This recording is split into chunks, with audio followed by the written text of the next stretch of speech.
hope you won't be offended then, because I've actually got Ranger Central loaded up on my tablet. Oh, that's okay.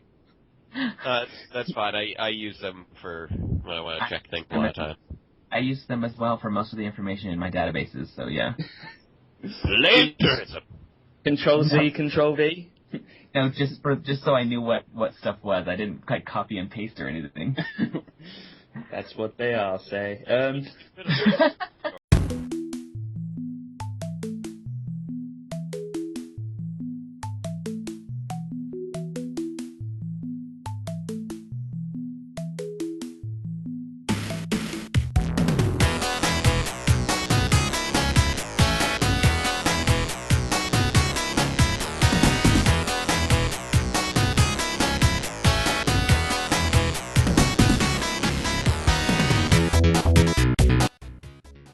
Hello and welcome to Topic Time for the month of August 2013. I am one of your hosts, the Vacuminator, and I have assembled a team of more phenomenal Rangers once again, and to this month talk about the 20th anniversary of perhaps one of the most beloved franchises in geekdom, that being, of course, Power Rangers.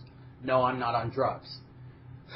I have with me my able-bodied, youthful ward, Ben Pogo. Hello, sir. You completely slaughtered my second name there. Hello. I always slot your second name, don't I? It's more Pergo. I always go more Pogo. I don't know why. A lot of people do it. This is not a task that we could take on successfully on our own, and we very well know that.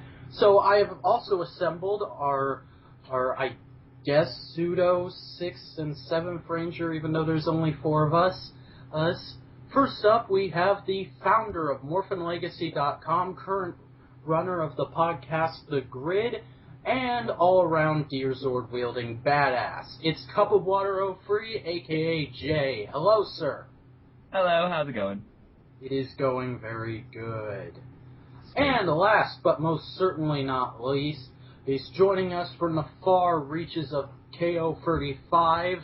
I've riding in on his very own mega ship. It's reviewer extraordinaire, Database Ranger.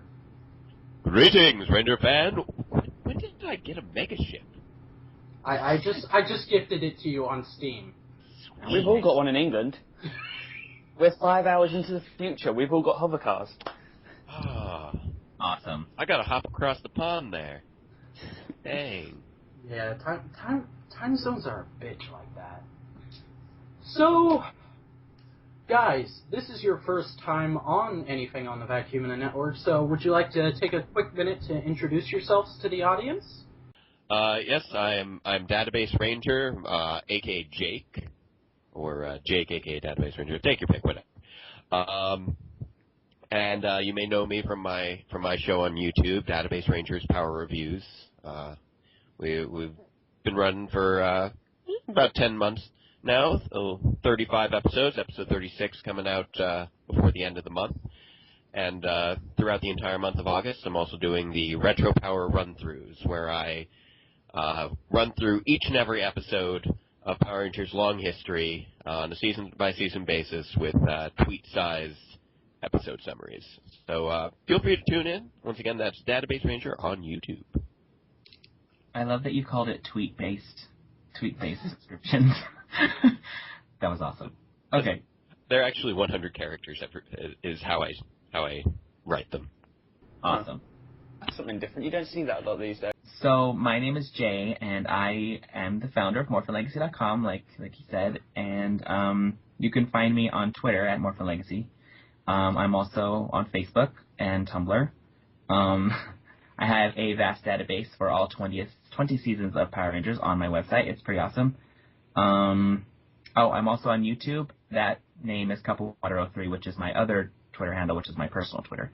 So that's cool. My YouTube channel just reached 20,000 subscribers, so that's pretty exciting. And my website just celebrated its 3rd birthday in June. That's also exciting. And last month, actually 1 month ago today, I started my own radio thing, internet radio. The greatest radio station ever. Yeah.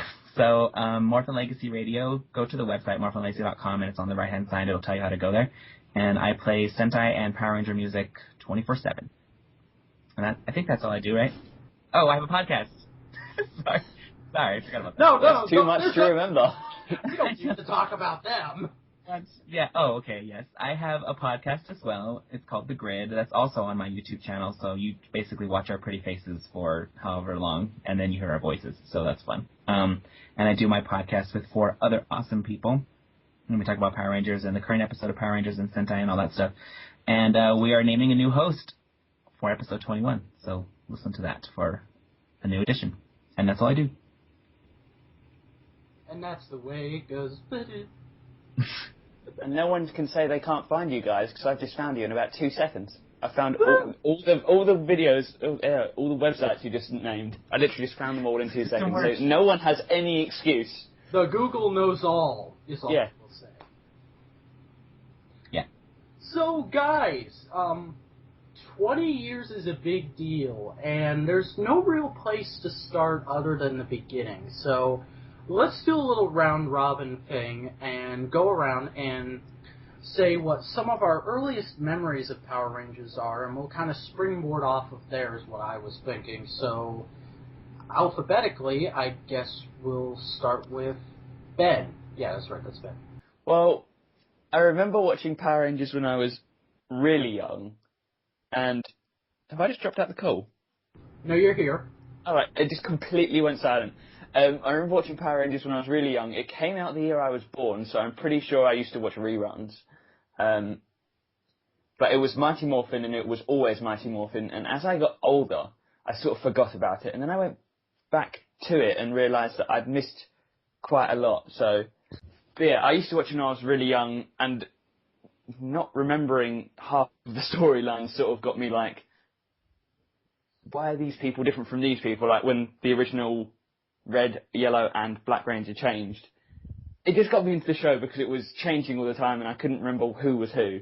I just remember watching it a lot, basically, and wanting to be a Power Ranger. And then he found History of Power Rangers, and everything became clear. Yeah, well, I got back into it a long time ago because I was like, I sold off like all of my, I think it was the Ninja Megazords, yeah, because it was the White Tiger Sword, and I sold that off at a car boot sale, which is like a flea market in America, and a couple of years after, I was like, I really want them back, and I just looked at so much stuff, like I completely forgot that they made a Turbo movie and stuff like that, but I got back into it, and then here I am today. Alright, so Jay, you want to go next? Sure. Okay, so we're just talking about like how we came into it, right? Yeah, just kind of your earliest memories and how you eventually got to where you are in the fandom today. Oh, all that? Okay. In 5 minutes or less. All right, ready, go. No, so I started in '93, so it aired in '93, and I started watching it when it first started airing. So I don't really like the only episodes I remember are the most popular ones. So like Food Fight and Happy Birthday Zach are my most earliest memories of Power Rangers. But I really got into it pretty much when everybody else did when the Green Ranger was introduced. So I was in love from the very moment I saw that episode. So those episodes, all 5 of them. So started watching it from there. I watched it all the way up until the middle of Turbo, and it was actually, I think it was right after they switched the cast. And I know that Fox Kids like switched it to the mornings and like on Saturday, like it was only on Saturday at that point, not every day. So I'm so lazy, and that was before DVR, so I couldn't stay awake to watch it. So eventually, I remember I slept through most of the end of Turbo and most of In Space. So I just eventually stopped watching. Person. I know. Slept through half of a season. I didn't even know Zordon You are had... scum of the earth. Wait. I didn't even know Zordon had died until 2010.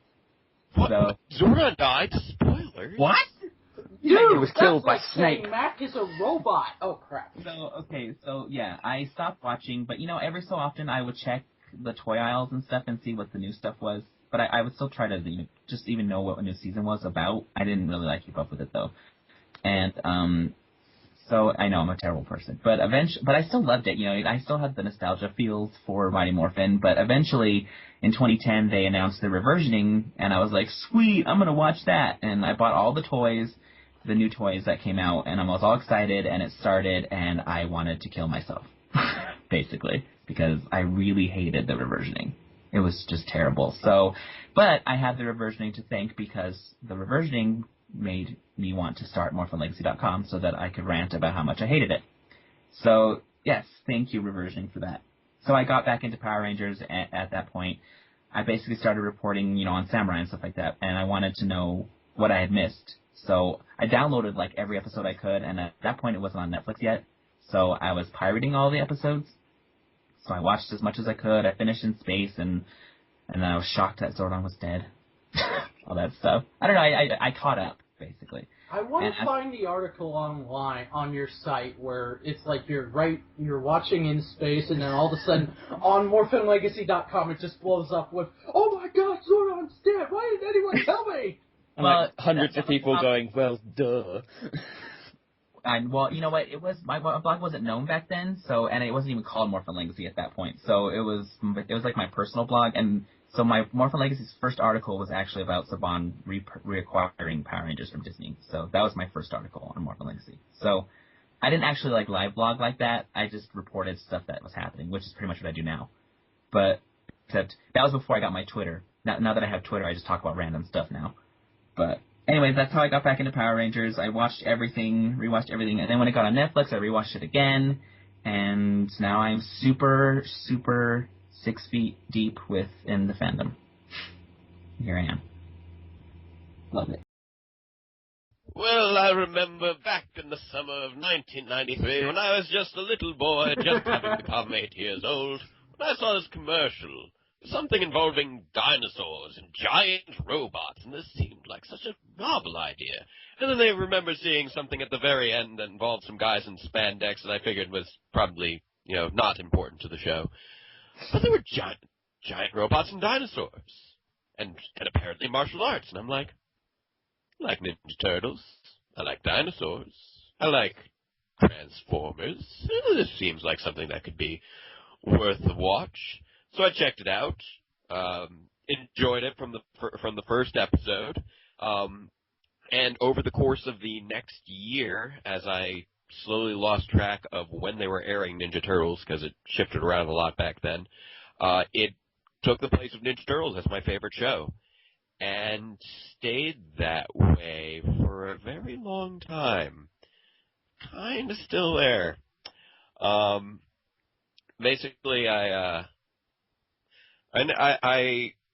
have seen all of Power Rangers, every episode, multiple times, even the ones I probably wish I hadn't.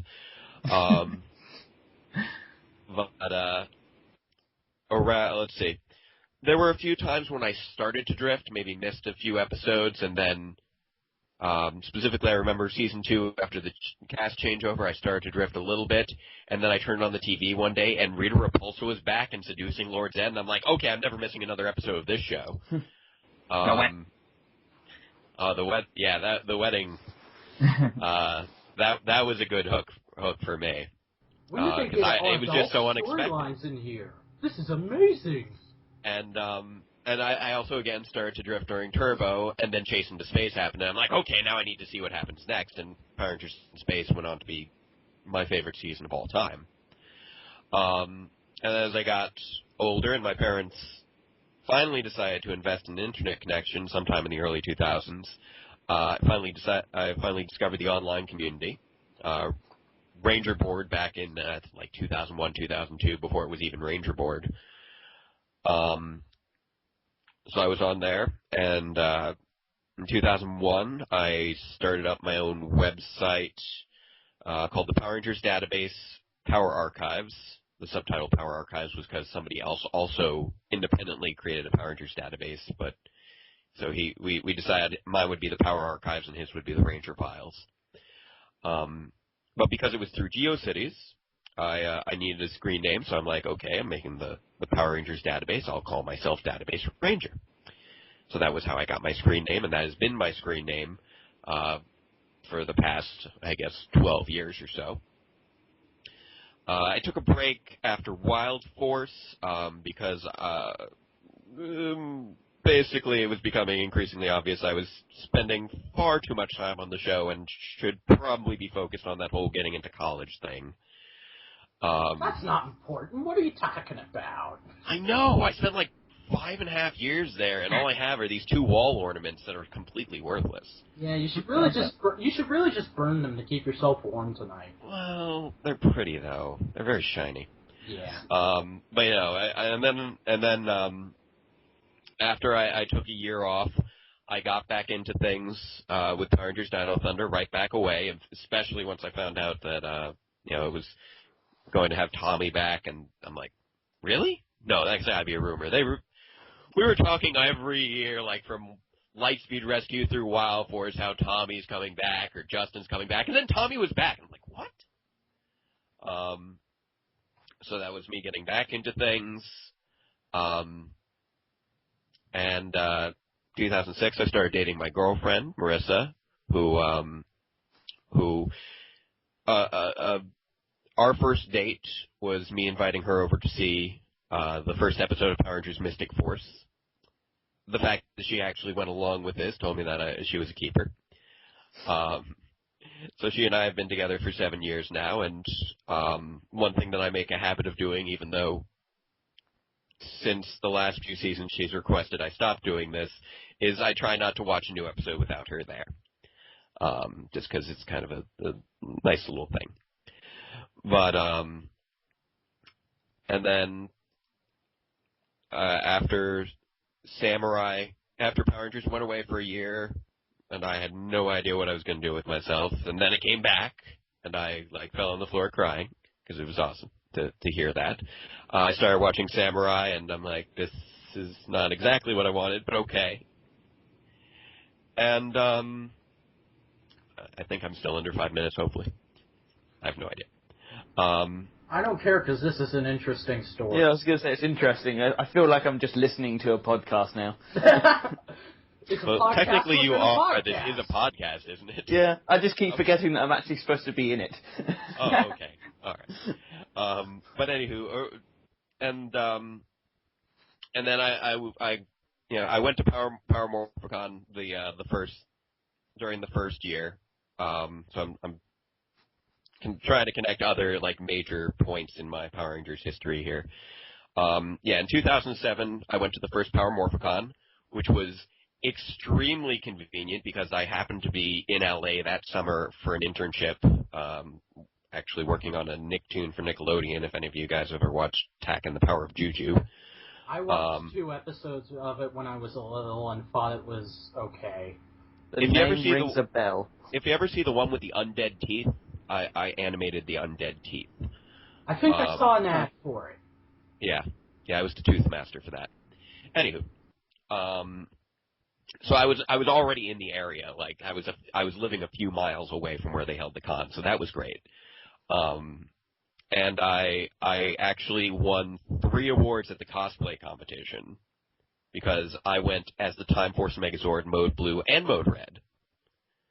I walked on stage, transformed on stage, and afterwards, I made it a modular costume, so the shoulder pieces and leg pieces and headpiece were removable.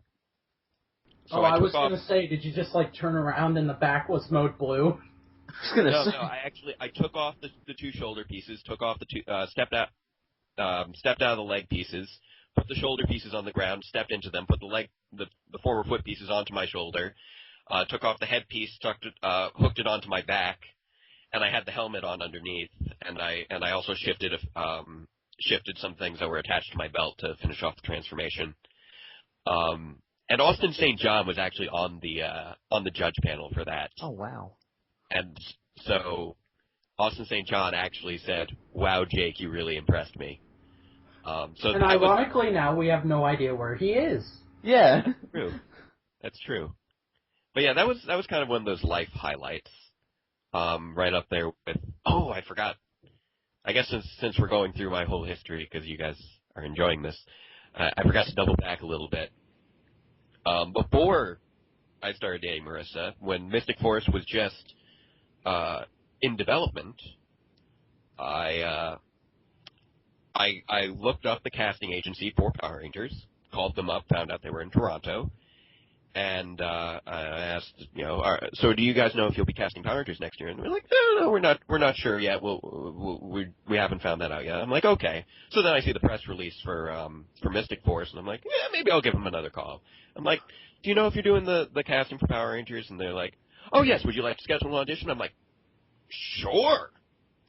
So I actually, during the weekend before finals week, I convinced a guy who I'd only met once before to drive me to Canada because I didn't have a car. I told them I would be there Monday, after speaking to them on Friday, not owning a car. And we went up to Canada on Sunday morning, slept in a hostel, I auditioned midday Monday, drove back home, and took my finals the next day. I didn't get a call back, but I still though, to do that is some major commitment, man. That was one of the greatest moments of my life there. Who did you audition for? Like, what part were you going for? I read for the part of Chip because I saw that he was supposed to be a fanboy, so I figured I could relate to that. Seeing you as Chip would have been weird.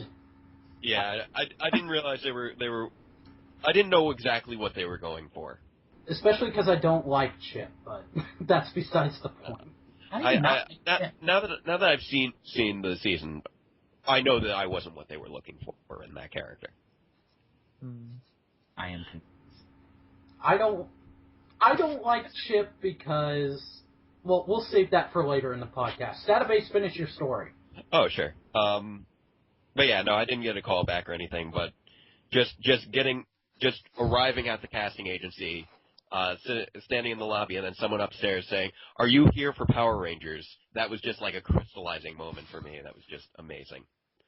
But anywho, fast forwarding back to Power Morphicon, at the first Power Morphicon, apart from winning 3 categories of the cosplay competition, I also went to the trivia competition, which at that time was done weakest link style. They picked 6 random people out of the audience and did a weakest link style. And I was randomly picked out of the audience. Nobody there knew who I was. I hadn't had my website in a while. I hadn't been very active in the online fandom in a couple of years. And the only rule that they had with regards to the weakest link style was that you couldn't vote out whoever had the most points. And so they didn't get a chance to vote me out. And I just kind of swept that competition. And even at certain points when somebody would say pass, I would actually whisper the actual answer out to the audience and people would laugh. Because I'm going to shame the person on my left. Marissa was there and she was just beaming. Jackie Martian was actually in the competition as well, although she didn't last particularly long. That was pretty awesome.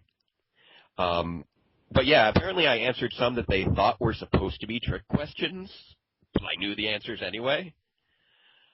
So afterwards, Chris Finero, who ran the competition, asked if I wanted to run it the next year. So I'm like, yeah, sure, of course. Well, the next time they did, which would be 3 years later.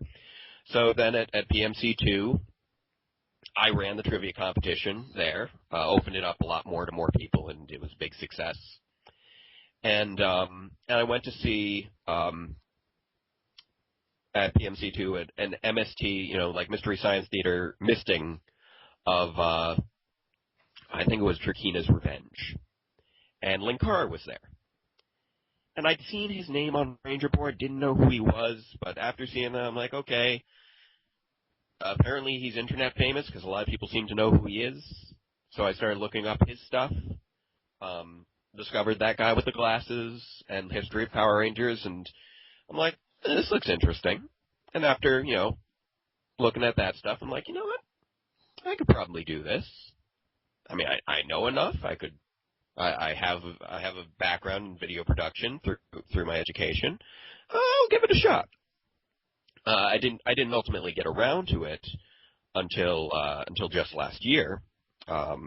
After I wrote up the script back in March of last, I think it was February or March of last year, and that was when I wrote up the script for the first episode. And I was going to film it, and then a friend of ours' house burnt down, and they moved in, and then I had a crazy summer job, and then I went to PMC3 during the same week. I had a work conference and a wedding to go to, so I had to bounce around across the country over the course of a week. And then my grandmother passed away. And when that happened, that was kind of a wake-up call. I'm like, you know what? I haven't done anything creative in a while. I haven't had any time to do theater, which I've done a ton of, for a while now. And you know what? This is something I'd really like to do. I really want to make this show a thing. So then so I planned it to premiere whenever Super Samurai came back, which in that case was August 13th, was when Super Samurai came back from its hiatus. And I've been doing episodes of Database Rangers Power Reviews ever since, and that's what most people know me for now. So I think that pretty well gets us up to date. Yes. Yes, it does. Okay. Sorry. Telling your story about the con bit, sorry, it brought up a memory I had that I completely forgot about. I actually met the Power Rangers in a holiday camp called Butlins. I'm pretty sure it's not wasn't the actual actors, but I actually went on stage and met people dressed as the Turbo Rangers, and that was... I just remembered it, sorry, I thought I should mention it. Did you tell them how bad the costumes look? No, they actually had pretty good costumes, but the really annoying thing was that they had these, like, two clowns, and they threw balls into the audience, and whoever caught the massive beach ball got to go on stage. And I caught it, and I went on stage, but I didn't know there was a woman taking a picture. So in this picture, you've got the red Turbo Ranger, he's got his arm around these two guys. One of them's me, and one of them's this other little guy who's looking at the camera. I'm looking behind the Turbo Ranger because I didn't actually get to see the woman. And then, a couple of years later, I woke up halfway through the night in my house. I was kind of woozy, peed on a plug socket up the wall and ruined the picture. So I don't have it anymore. Wow. Yeah. The English are weird. No, I was like, I don't know how old I was quite young, but I sort of woke up really woozy and I just turned around and started peeing, so... Don't you hate it when that happens? All the time. Jay, don't you hate it when that happens? That has never happened. I know. It wasn't last week. Alright, so do sure? we have any runtime left, or should I not tell my background? Oh. but there's somebody else? What? It's okay. No. Go ahead. Let's hear. Unlike you guys, all you guys got into it back in, I guess, the good old days with Mighty Morphin. I did not actually find out about it till Dino Thunder. I want to say I was like 8 or 9 at the time. You're a youngin'. I'm 16. All these guys are in their early to late 20s, everyone. Oh, no, I'm 19. Close enough. I'll be 20 in a month. There we go. I'll be 20 in a month. Yeah, Jay, we're the old folks. I was like, I wish I was in my early 20s. I wish too. It'd make me feel much better about my life. I was doing you a favor. You could have just gone with it. Oh, yeah, good point. Oh, well. Anyway. We are all whatever the age of awesome is. That. The age of awesome is 11 billion and free. Jesus, I'm old. But you look like the Doctor, so it's okay. You still look young. I don't know. He's getting old next year, I hear. Same age as William Hartnell. It's going to be a woman. That was so stupid. I'm sorry. Anyways. So Power Rangers. So Dino Thunder. I was, like I said, I was like 8 or 9, maybe 10. At the time, I had just My family moves around a lot, and we had gone through several changes over the course of my life where we either had cable, we had DirecTV for a while, then we had regular TV, we only got the local channels, then we had DirecTV for a year, then we had cable for like 4 years, and only just recently have we gotten DirecTV again. And at the time, we only got the local channels. But at the time, Disney still owned it, and they were showing reruns of Dino Thunder on their Saturday morning program that was on NBC, I think it was, or it was ABC, I can't remember which. It was basically this lineup similar to how Toonami does things, but it was like all their bumpers were like this big stadium, and everyone was cheering the show. I don't remember what the actual lineup was called, though. Disney owns ABC. Oh, yeah. Yeah. They do? They do. Yeah. Dun, dun, dun. That's why I'm in England. you saw it like on the Saturday morning lineup or whatever. Yeah. That's where the reversioning was, too. Yeah. Yeah. Was it that bad? Yeah. I'm PO'd that they let it on Netflix. It was like they took a book you wrote and they chopped it up and they moved it around and they cut out a bunch of stuff and then they put a bunch of fluff in it. That's what it was. That's how I felt. That felt... I mean, plenty of people say that adaptations of things are like violating their childhood, but that was pretty much as literal as you can get in terms of like violating your childhood memories. Yes, I watched like the intro to the first episode, and the intro was just completely... Ugh. I don't hate the reversioning, but I admit it's not that good. I basically see it as it's if you handed an episode of Power Rangers to me and said, hey, do the best you can to make this look like it's in HD on Windows Movie Maker. Okay? Yeah. Okay, the thing that got me the most was Green with Evil, when they finally got to Green with Evil, and then there's that part where Jason turns his back on Tommy and then he shoots him in the back with the... Oh, yeah. Betrayed! And it says, betrayed! Yeah, I was like, I'm done. I threw my hands up, done, and I walked away. I think I'm... Yeah, the reversioning was like the only season that I couldn't make it all the way through. Well, I might have to now watch it. That's saying something. Yeah, really. It's basically the Room of Power Rangers. It's terrible, but if you have the right attitude, you can laugh your ass off at it. So anyway, there's spoons everywhere. Backstory.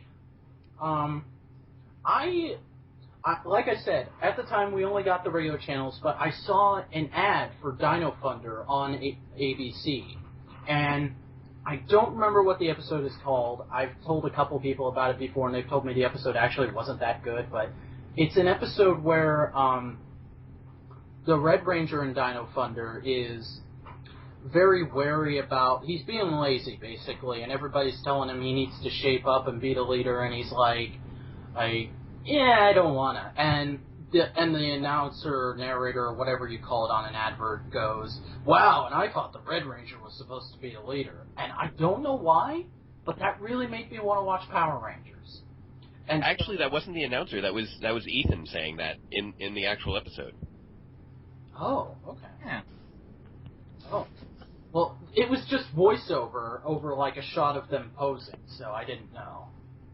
I don't know, maybe the narrator for the commercial was quoting Ethan for some reason. That was probably it. And... Unoriginal narrator. Someone should teach him how to narrate. He needs to have a big booming voice like us.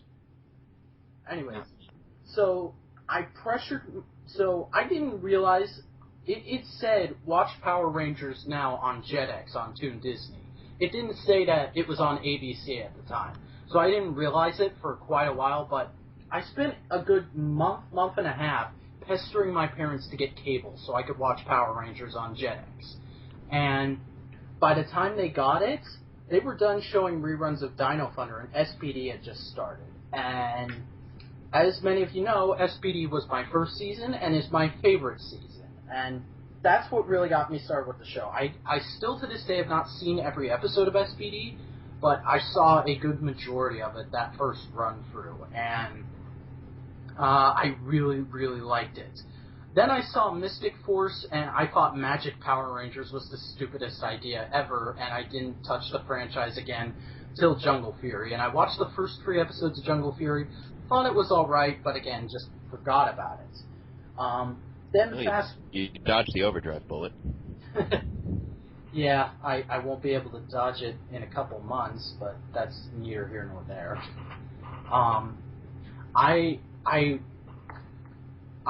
A couple years later, I was getting big into internet reviewers and all that kind of stuff. Internet reviewers are the first, I guess you could call it a industry, but they're like the first thing I ever considered myself to be a fan of, which is really weird to say, I know.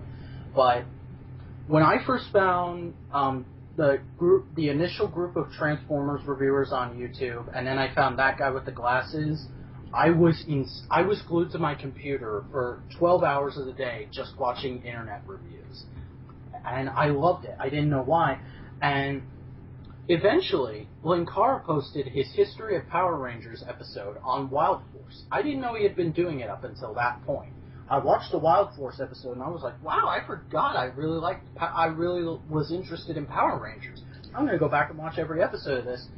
And I just fell in love with the franchise all over again, and I've been a casual fan up until this year. Right after that, I was just like, I'm kind of casually just checking out this franchise, and I was looking at photos. I would occasionally watch an episode here and there, or it wasn't up until recently, actually thanks to you, Jay, I found Morphin Legacy, I started coming to the Tiny Chat, and I became a huge fan. I absolutely love the franchise. I think it's one of the most unique bits of kids' entertainment there is, and I just recently started my rewatch through of all the seasons. I'm going to watch every episode of every season if it kills me on Netflix. And I've seen every History of Power Rangers that is done, so I'm caught up on all those seasons, kind of, sort of. I know everything these guys have told me. I've done a lot of random wiki reading, and I have seen the first episode of every season. I have not seen every season, but I have seen the first episode of every season. Even that overdrive thing. Yeah, that happened. Yeah, I've watched all. I've seen every episode, but getting to that was kind of hard. Yeah, same here. But I was like, I have to do it every episode. Right, exactly. Yeah, I'm very afraid for when I eventually will have to watch Overdrive with my season run through. And I'm not going to chicken out. I'm going to watch every episode. Yeah, here's the thing with Overdrive. If you want to make it through, just try not to take it seriously or think about it too heavily, and I think you'll be a lot happier. I think that if you just remember how many times people have told you that it sucked, that you'll get through it a lot easier because you'll go into it thinking it's going to suck really bad. Low expectations, people. Well, I'm either going to do that or I'm just going to bring reviewers a little helper along with me. Either way. Booze. I'm sorry, I've just looked at the 6th Ranger from Operation Overdrive. The Mercury Ranger? Really? Yes. With orange stripes down his chest. Orange and It's like silver. a thermometer. God. Does his costume change colour? Please, God, tell me the costume changes colour. Actually, he does have blinking lights. Oh, Yeah. are you serious? The suit doesn't change color. Well, the SPD Rangers have blinking lights too, so I can't. Yes, but he has blinking lights on his shoulders. In the Sentai, he's silver, which really made no sense to me why they changed it to Mercury, but that's me. Because Well, they just wanted to Mercury create a name sounds for it. cool Mercury to is American actually- kids. But it doesn't make any Let's- sense. They could have come with a different Let's name. face it, they do frequently try to avoid just using straight up colors for 6th Rangers, because Yeah. let's face Like the because Samurai Ranger sort of thing in Ninja I mean, Storm. that's why King Ranger was turned into the Gold Ranger. Same thing, yeah, and then because they're just like, oh, we can't just be like the Black Rangers. I mean, he needs to be. Let's go with gold. Gold sounds cool. I don't know And why then- they called him gold because his primary color was black. But Yeah, exactly. Doesn't he count as a Black Ranger, like in Sentai-wise? Yeah. Maybe, sort of. Yeah. I don't know. I haven't seen O Ranger, so I don't know exactly. Well, Yeah, I don't know. I know nothing of the Sentai, I'll say it now. Maybe I've just seen too much fan art. I've seen bits of Sentai here and there, but the only season I've watched all the way through is Go Kaiger because Go Kaiger. I do want to watch Go Kaiger at some point. I'll probably watch it after Super Mega Force, assuming I can find time to actually sit down and watch a Sentai, which I haven't in years, just because I do not have enough time. You've seen all of Baba Ranger, haven't you? Yeah, that's the only Sentai I've actually managed to get all the way through. Just actually had the opportunity to sit down and watch all the way through. The only thing I know about that is there's an episode where the Alpha Rangers have wigs over their helmets for some reason. Well, that's because that was the episode that they used for Lost and Found translation. Exactly. Yeah. What are some of your favorite seasons and episodes, guys? And what are some of your, I guess, most fond memories of things that happened in the show?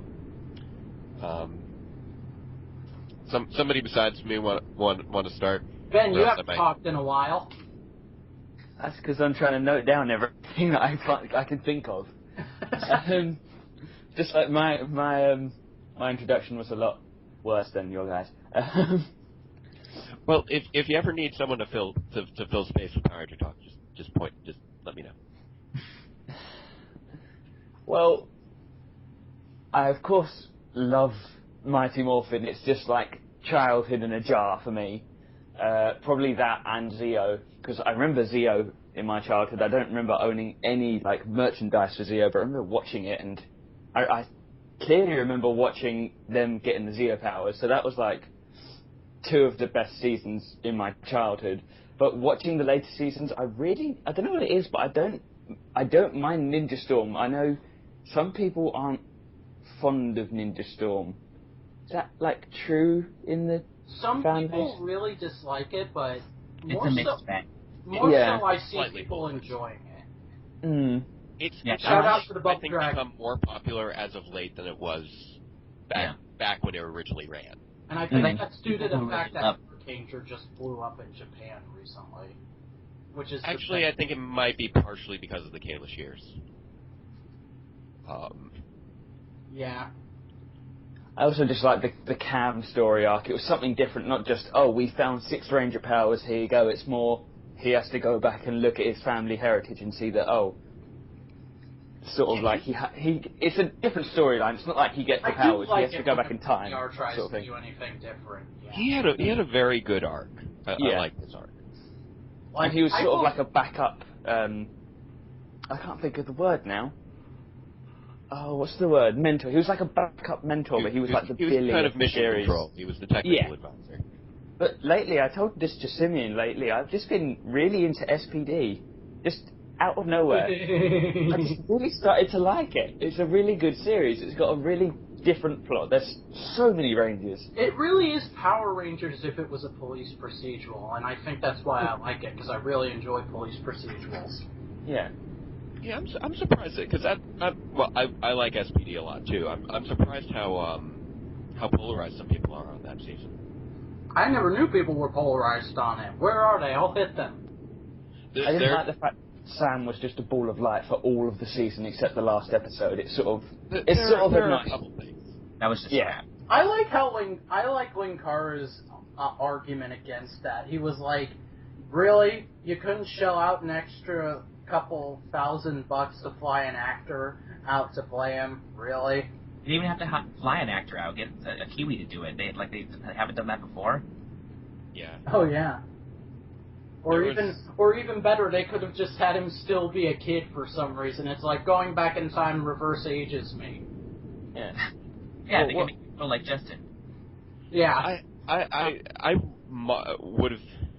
wouldn't have minded the ball of light thing so much if they had actually addressed it. Because basically they just introduced him, and then just after that first episode of adjusting to him being on the team, they for the most part just kind of ignored him outside of battles, and they never made any effort to try and release him from the ball. They never dealt with any of the issues that somebody would have, like being disconnected from their own humanity. Yeah, like, that was a you lot do of my have big some problem good with them, potential too. for storytelling there. Is like Sam is the one thing I don't like about SPD. Sam shows up, he's like, look at all these awesome different modes I have. I can grab balls of energy out of while they're flying. I can stop time. I can do this. I can do that. And now I'm just going to go over here and stand in line with the rest of the team. Okay, good, bye. Well, it was also really weird they made him like the main character of Power Rangers Super Legends, that game that came out a few years ago. I want to say quite a few years ago. I played Super Legends when I was a kid and loved it for some reason, but a lot of people hate it. I played it on DS. It got really repetitive after a while, but I finished the game. To my credit, I finished the game, but it just got quite repetitive. I'm just waiting for somebody to realize the incredible possibilities of having a Power Rangers MMO. Oh my god. That would Well, you be could literally interesting. There are thousands of characters throughout the series Well, itself. staying with SPD, you could almost do it, because there is time travel in SPD. You could almost do it like your character is a cadet at the SPD Academy. You could almost do something like that. I mean, I know they wouldn't because that's such an older season at this point. They want to keep... They're the kind of franchise that says you have to keep everyone focused on the new stuff and the oldest thing there is and nothing else, but... Well, that would make sense Just because they would imagine, have an actual coherent Power Rangers universe that you could play in. I'm surprised Sentai. Insane. Yeah. But then there would just always be like infinite amounts of quarries for monsters to attack. There would never be like people in danger. It would just be, oh no, the rocks are in trouble. We're on the quarry planet. Yeah. The abandoned Hey, web. that would I'm sure save on render time. Also, I love the fact that the American Doggy Kruger looks so much better than the Japanese one.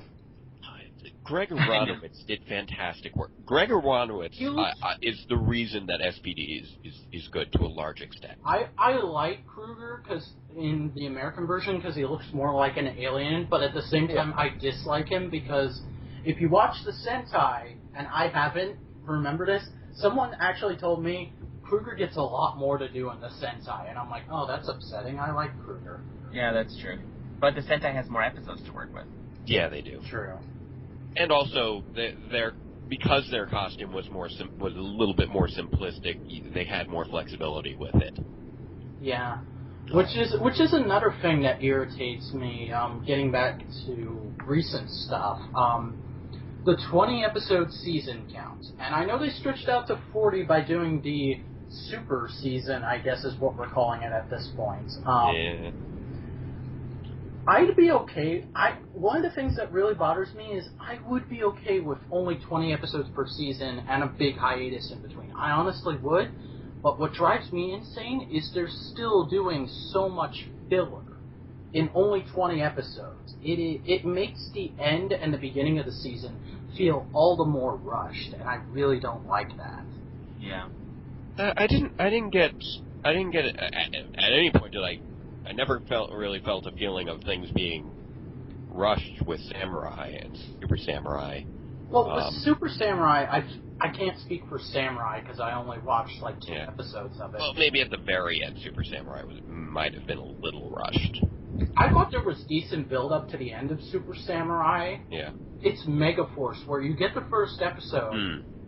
First 10 minutes is you're meeting the Rangers, you're kind of getting a feel for what they all are. Yeah. You see Ernie's brain freeze, you go to the command center, and then the next 20-25 minutes is just fighting, and I didn't like that at all. You just described a 35-minute episode. I did.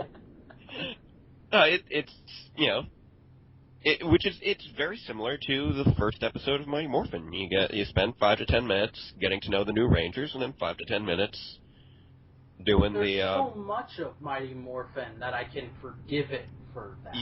That's fair. Megaforce has been very light on story, which is actually, in my mind, one of the reasons it hasn't felt rushed. It hasn't felt rushed to me at all, just because there hasn't been anything to rush. Well, it hasn't so much felt rushed as it's just kind of all felt pointless to me. Well, okay, here's the thing to remember about that. We are 9 episodes into the season. We're not even halfway done with the... I mean, we got one episode, but we're halfway done. Let's finish the season, and then then you can say it's rushed. I don't even know what's going to happen. Well, I have no real problem with there being filler episodes, just so long as they're done well. Yeah. Which Megaforce has been hit or miss on, in my mind. I think Ninja Storm has had some of the best filler episodes as far as seasons go. But that was more so because Ninja Storm was more of a comedic series. Yeah.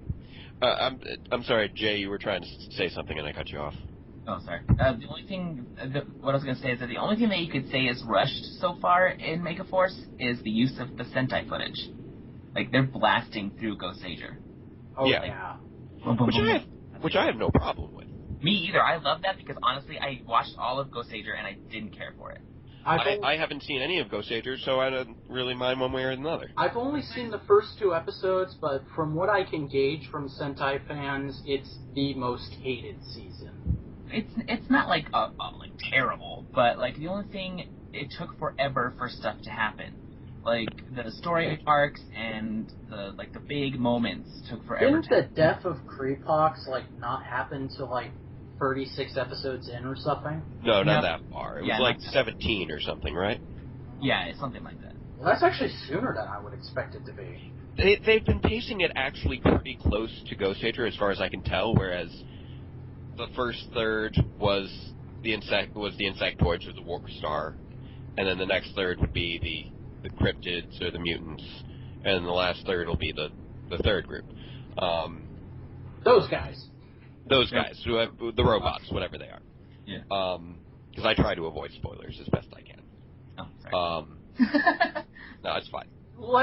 Okay, Power Rangers is the weirdest show to avoid spoilers on Database. I just have to say it's really difficult, isn't it? That's like trying to not spoil the Harry Potter movie, even though there's been a book about it for a good 3 or 4 years.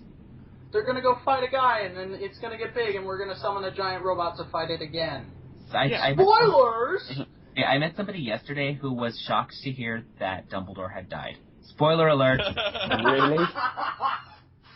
And I'm like, really?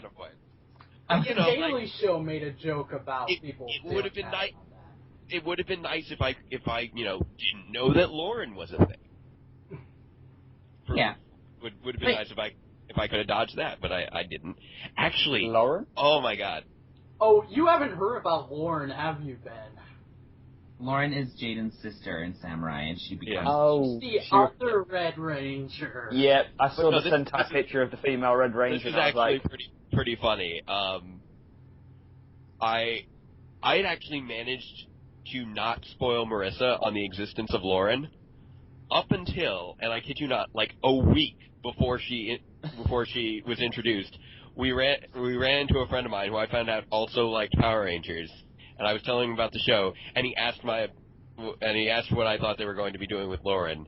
I'm just like, what? Oh no! I had managed to keep Jaden's secret from Marissa. There's an alleyway. I'm going to turn up the box. Until that point, a week before. I remember that day because that was. And ironically, they ended up doing the exact same thing. Oh wait, no, it was 2 weeks before because I was complaining about Tricks or Treat, which had just aired that day.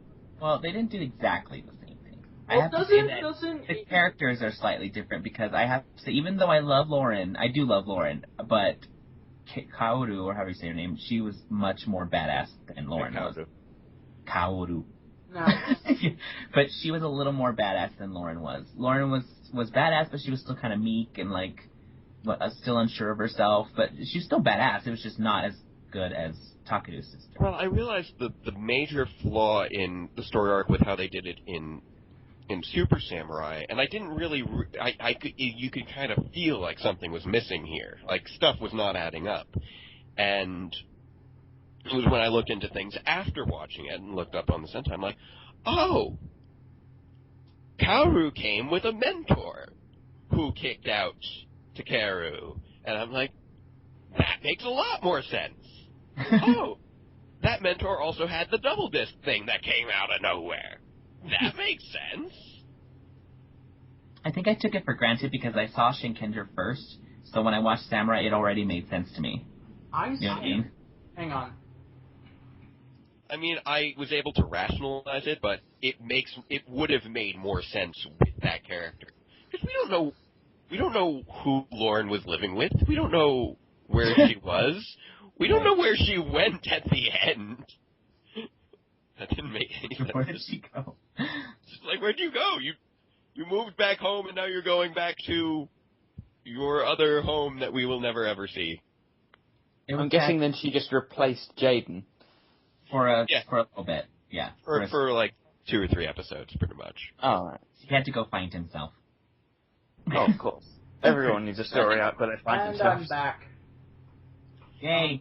But yeah, But, I haven't seen all of it, but I've seen bits and pieces of Shinkenger. I've seen like the first 10 episodes, then I've seen a middle portion of it, then I've seen all the stuff with their equivalent of Lauren. yeah. And I watched the first half of it when I thought Power Rangers was canceled. Well, when Power Rangers was canceled. Yeah, that's why I watched it to begin with. And then, Yeah. But then halfway through, because I was watching it at pretty much the rate of a normal Power Rangers season, was when they announced the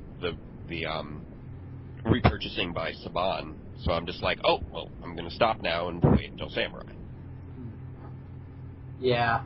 If I remember right, the big difference with how things just ended up in the end in the story was in Shinkenger, isn't it like the male Red Ranger who goes off on his own and the female stays with the Shoto house and all that, and then it's like reversed in Power Rangers? No, it's pretty much the exact same thing. Samurai storyline is identical to Shinkenger's. Except it's extremely watered down. Yes. Except Shinkenger's did it better. Shinkenger did it better than Samurai did. They gave more details, they gave more attention to character and plot. Yeah, you should still watch it though, Ben. The Japanese stuff made more sense as well in the Sentai. Oh yes, there was much more actual cultural context, which does not exist in Samurai and makes things very awkward. One of the things that's hilarious about Samurai, Ben, is that basically it's an unsaid thing that all of the Rangers in Samurai are actually Japanese and it takes place in Japan, yet only one of their actors is Asian. And she's not even Japanese. Oh, God. Yeah, it's not even Japanese.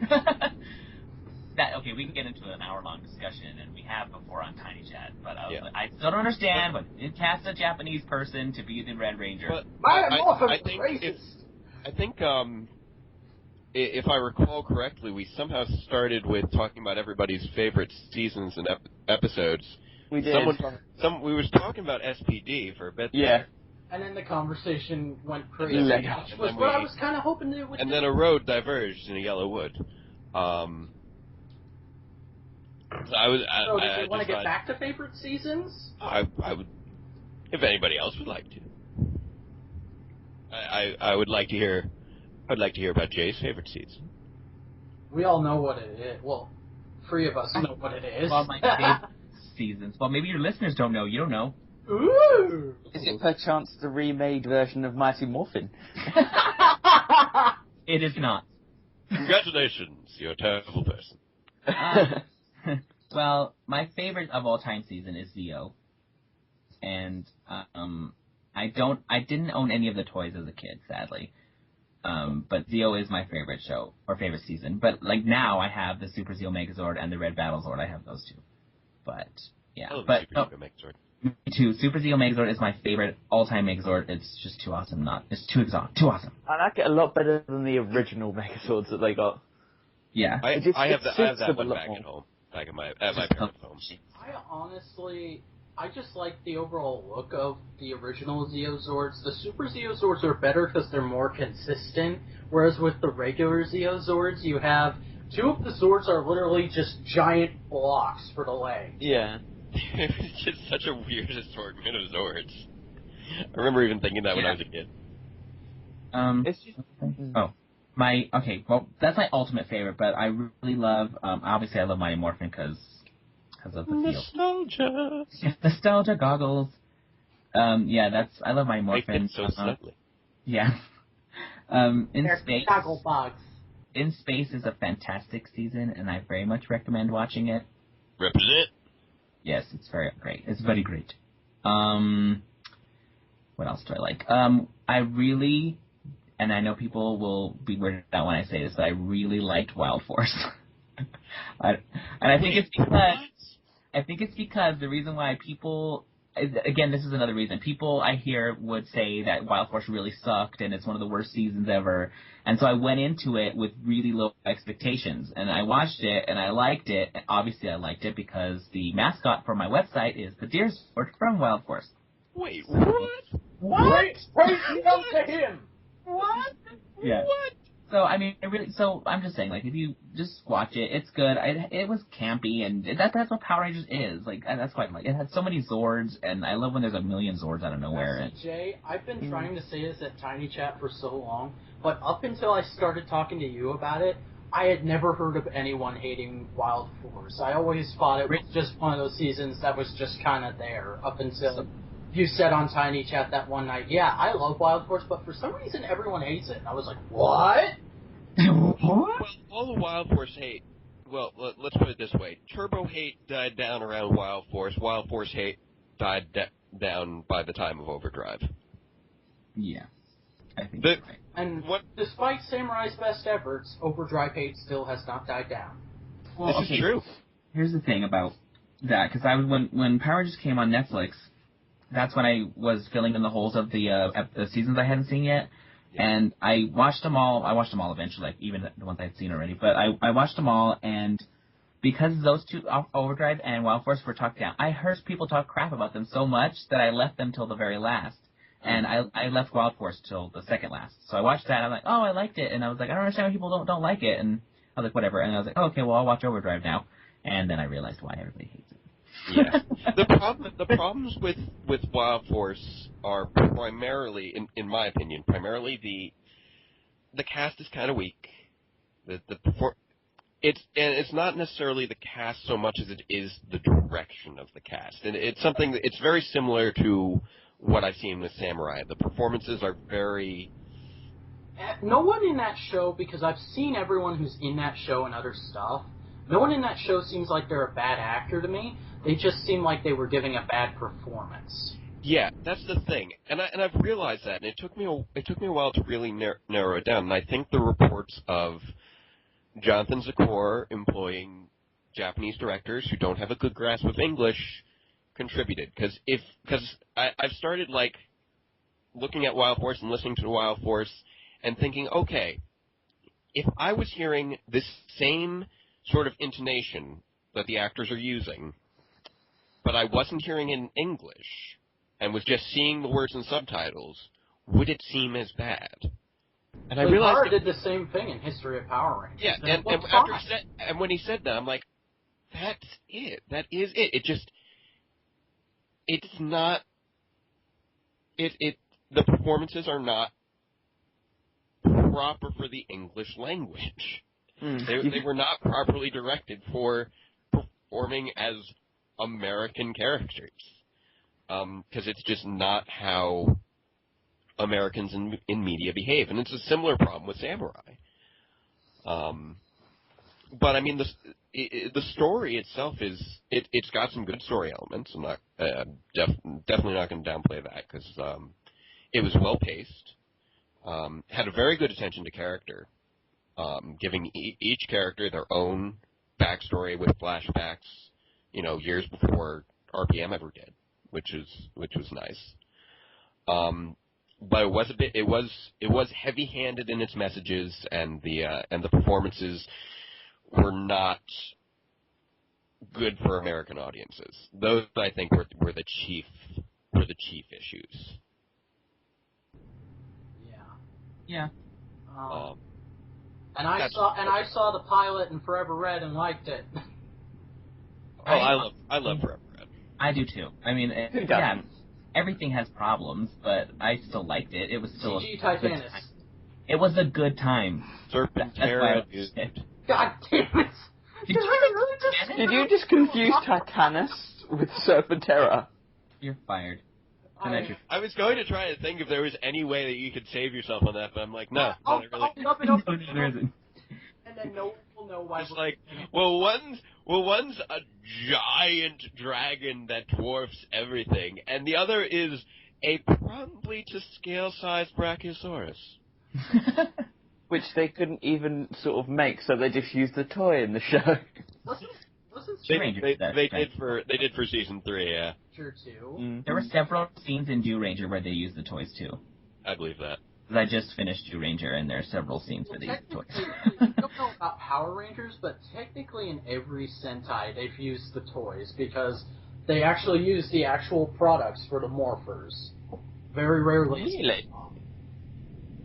That's why their morphers are better, generally speaking.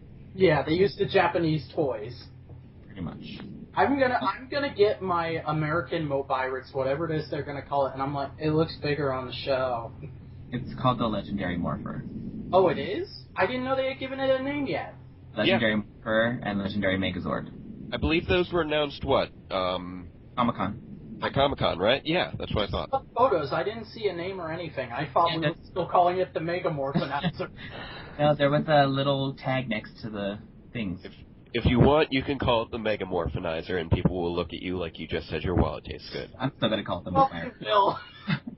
You like that I did a little Linkara reference there? I really wish I had shown Ben that April Fool's joke so he would have thought it was real when it happened. Yeah. Going back to Wild Force, by the way, one thing that bothered me was Cole's weapon. Like, the White Ranger gets a staff, the Yellow Ranger gets a sword, axe, shark fin battle things, which confuse me. But Cole gets just a glove. It's Yeah. It's like a. Imagine it'll seem a lot more awesome if you just think of it as brass knuckles with teeth. But he only has one of them. Well, he did get the Falcon Summoner later.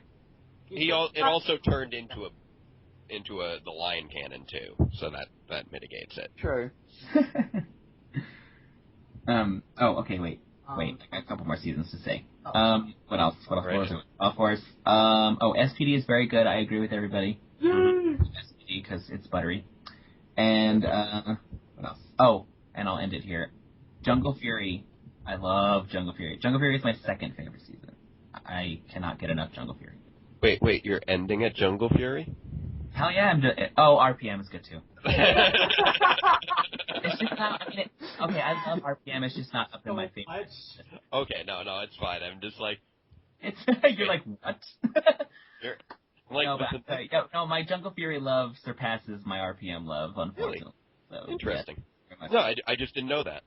I just love the monsters, the story, the main villains, the characters. I love everything about Jungle Fury. The Zords, I can't, yeah. I know you've come strongly to Casey's defense.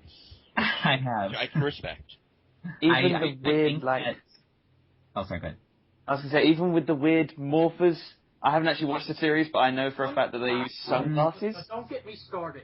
The Solar Morphers, yeah, I was a little weirded out by that at first because I was going to say that the next Sentai I want to watch after I finish my list is I want to watch Geki Ranger at some point because I hear it's really good because they have different henshin devices than Jungle Fury did, and I want to see what that does. Like, I don't know, I tried something new and it may or may not have worked, but whatever. They're basically like gloves. Yeah, I've seen them. I just don't know what they do, like when they transform or whatever. I don't know. But yeah. Anyways. But yeah, also, actually, the Rhinomorpher just confuses me. Yeah, the Rhinomorpher is just so giant. But I'm just like, yeah, that's a huge morpher, yeah. I always thought the Rhino Ranger was a bit odd, but I'll get to that when the first episode of Course comes out next month. It is a bit of a peculiar weapon. It's just like this kind of giant hand with a blade attached to it. I'm like, okay, I'll go with that. I just like that the Wolf Morpher has a bell on it. The thing that bought has a bell on it. Is that really? I have the toy. I don't know if they did use it in the show either. Geki Ranger or Jungle Fury, but that little thing is the little flick thing you can flick is a bell. Yeah, like lift up the wolf's head, and if you press it, it's like a wrestling bell. Like he goes ding ding. What? That's kind of cool. I didn't realize that's what that little flick thing did. I want that toy now. Like I once you said it, I kind of registered that. I'm like, wait, really? That's what that thing does? Jay's going to get it. That's great. That's great. That's that. Yeah, that's what I have. I don't know why I have this toy. Oh, I found it at like it was like old. It was like an old toy that had sat there forever. Yeah. And I was like, oh sweet, it's Power Rangers. I'll buy this. That was before I seen them. Actually, one thing that bothered me way more than the Solar Morphers was that there was no origin for the Wolf Morpher or Rhino Morpher.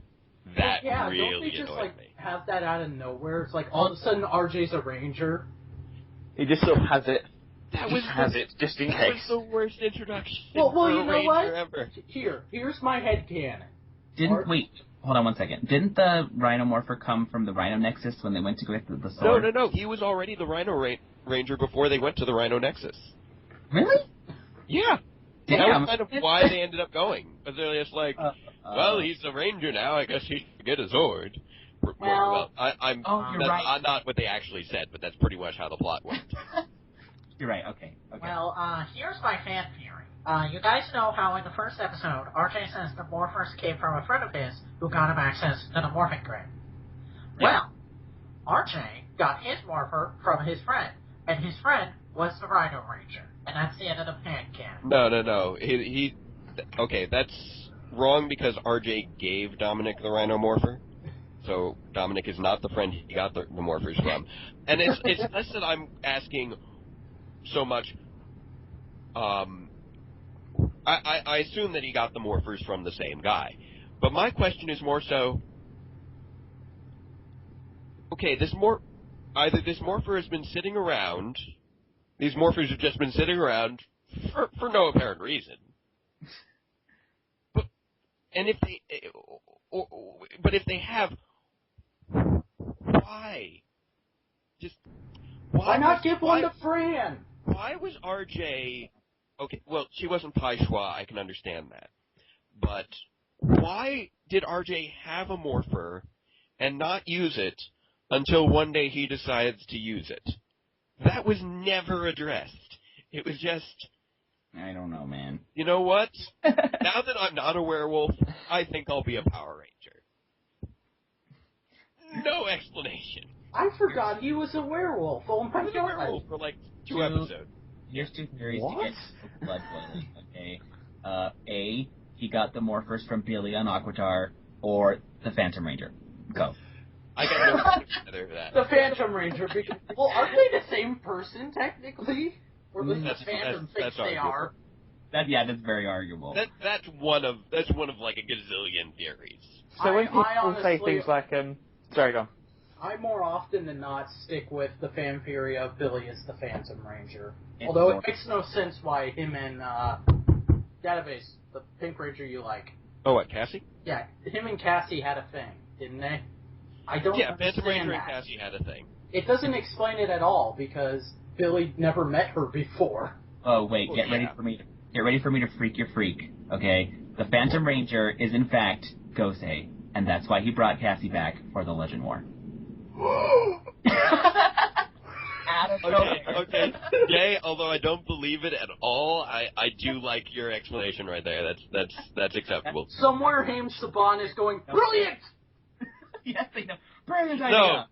No. Somewhere I'm Saban going, is this something that will make me more money? No? I don't care. Will I need to pay someone? Oh, never. I don't care what you're talking about. Go talk to Jonathan. Maybe he knows what you're talking about. I don't handle that. And then Jonathan replies with, "What's Forever Red?" There were Disney seasons? I'm still amazed by What's Forever Red. I'm still PO'd about how bad SP so was I. screwed over. But they're making a fan film, so yay. Yeah, I'm actually going to. One of the things I've been doing so much like writing and stuff this weekend. I've finally finished my more or less finished my Overdrive script. Got started on my Dino Thunder script, and been working on my Lightspeed run through and my Time Force run through, and in between all that, been working on an outline to submit to Matt Austin for the SPD reunion fan film because I want to submit for that. I wanted to do that as well, but I just, I was 2 pages into writing it, and then all of a sudden I went, oh dear God, if I don't finish this today, which I didn't, I'll never be able to finish this. So I've got a 5-page half an episode lying somewhere on my computer that I need to finish. Yeah, I'm only about a page in. I know the basics. I just got to work out the details for the rest of it. And I know they won't do it because it's basically Forever Red Point 2, but I wanted to write it anyways for some reason. It was basically the Bridge comes back from once a Ranger, and then this big calamity happens, and the Earth is in danger, and he's like, well, time hole's right there. I'll just go get all the other Red Rangers. Nice. Yeah, that's not going to happen. Yeah. So it's an SPD film where you just use Rangers, like one Ranger from SPD. Yeah. I've actually been trying not to just like submit a fanfic and actually think through like the logistics of how you would go about making this in terms of like location and characters and whatnot, and maybe after the deadline has passed, then I'll let people know what some of my ideas were if it's not chosen. But I have no idea how many other people might be submitting and whatnot, so I'll wait until after that. I honestly started out trying to do that, then I was like, oh my god, this is my opportunity to make my Jaden and Cole joke canon. Which, Except not really. I don't know if I've ever said this, but I have a joke where it's basically Jaden walks into a bar where Cole is having a drink, and he sits down next to Cole, looks at Cole. Do I know you from somewhere? I don't think so. Okay. He gets his drink. You know what? That would have been awesome if some sort of that happened in some way. I really wish they had brought him back for the Legend War so they could have done that. Yeah. Yeah, not that they had employed him for 2 years previously or anything. Yeah. There's just so much weird stuff surrounding Legend War. I'm okay with the excuse they gave for not bringing him back from the Legend War. I'm not okay with it with the SPD Rangers, though, because the excuse they gave for why there weren't so many people back was, one, money, and two, we were only getting all the people who actually look like they did back in the day. Well, Jason David Frank doesn't look the same.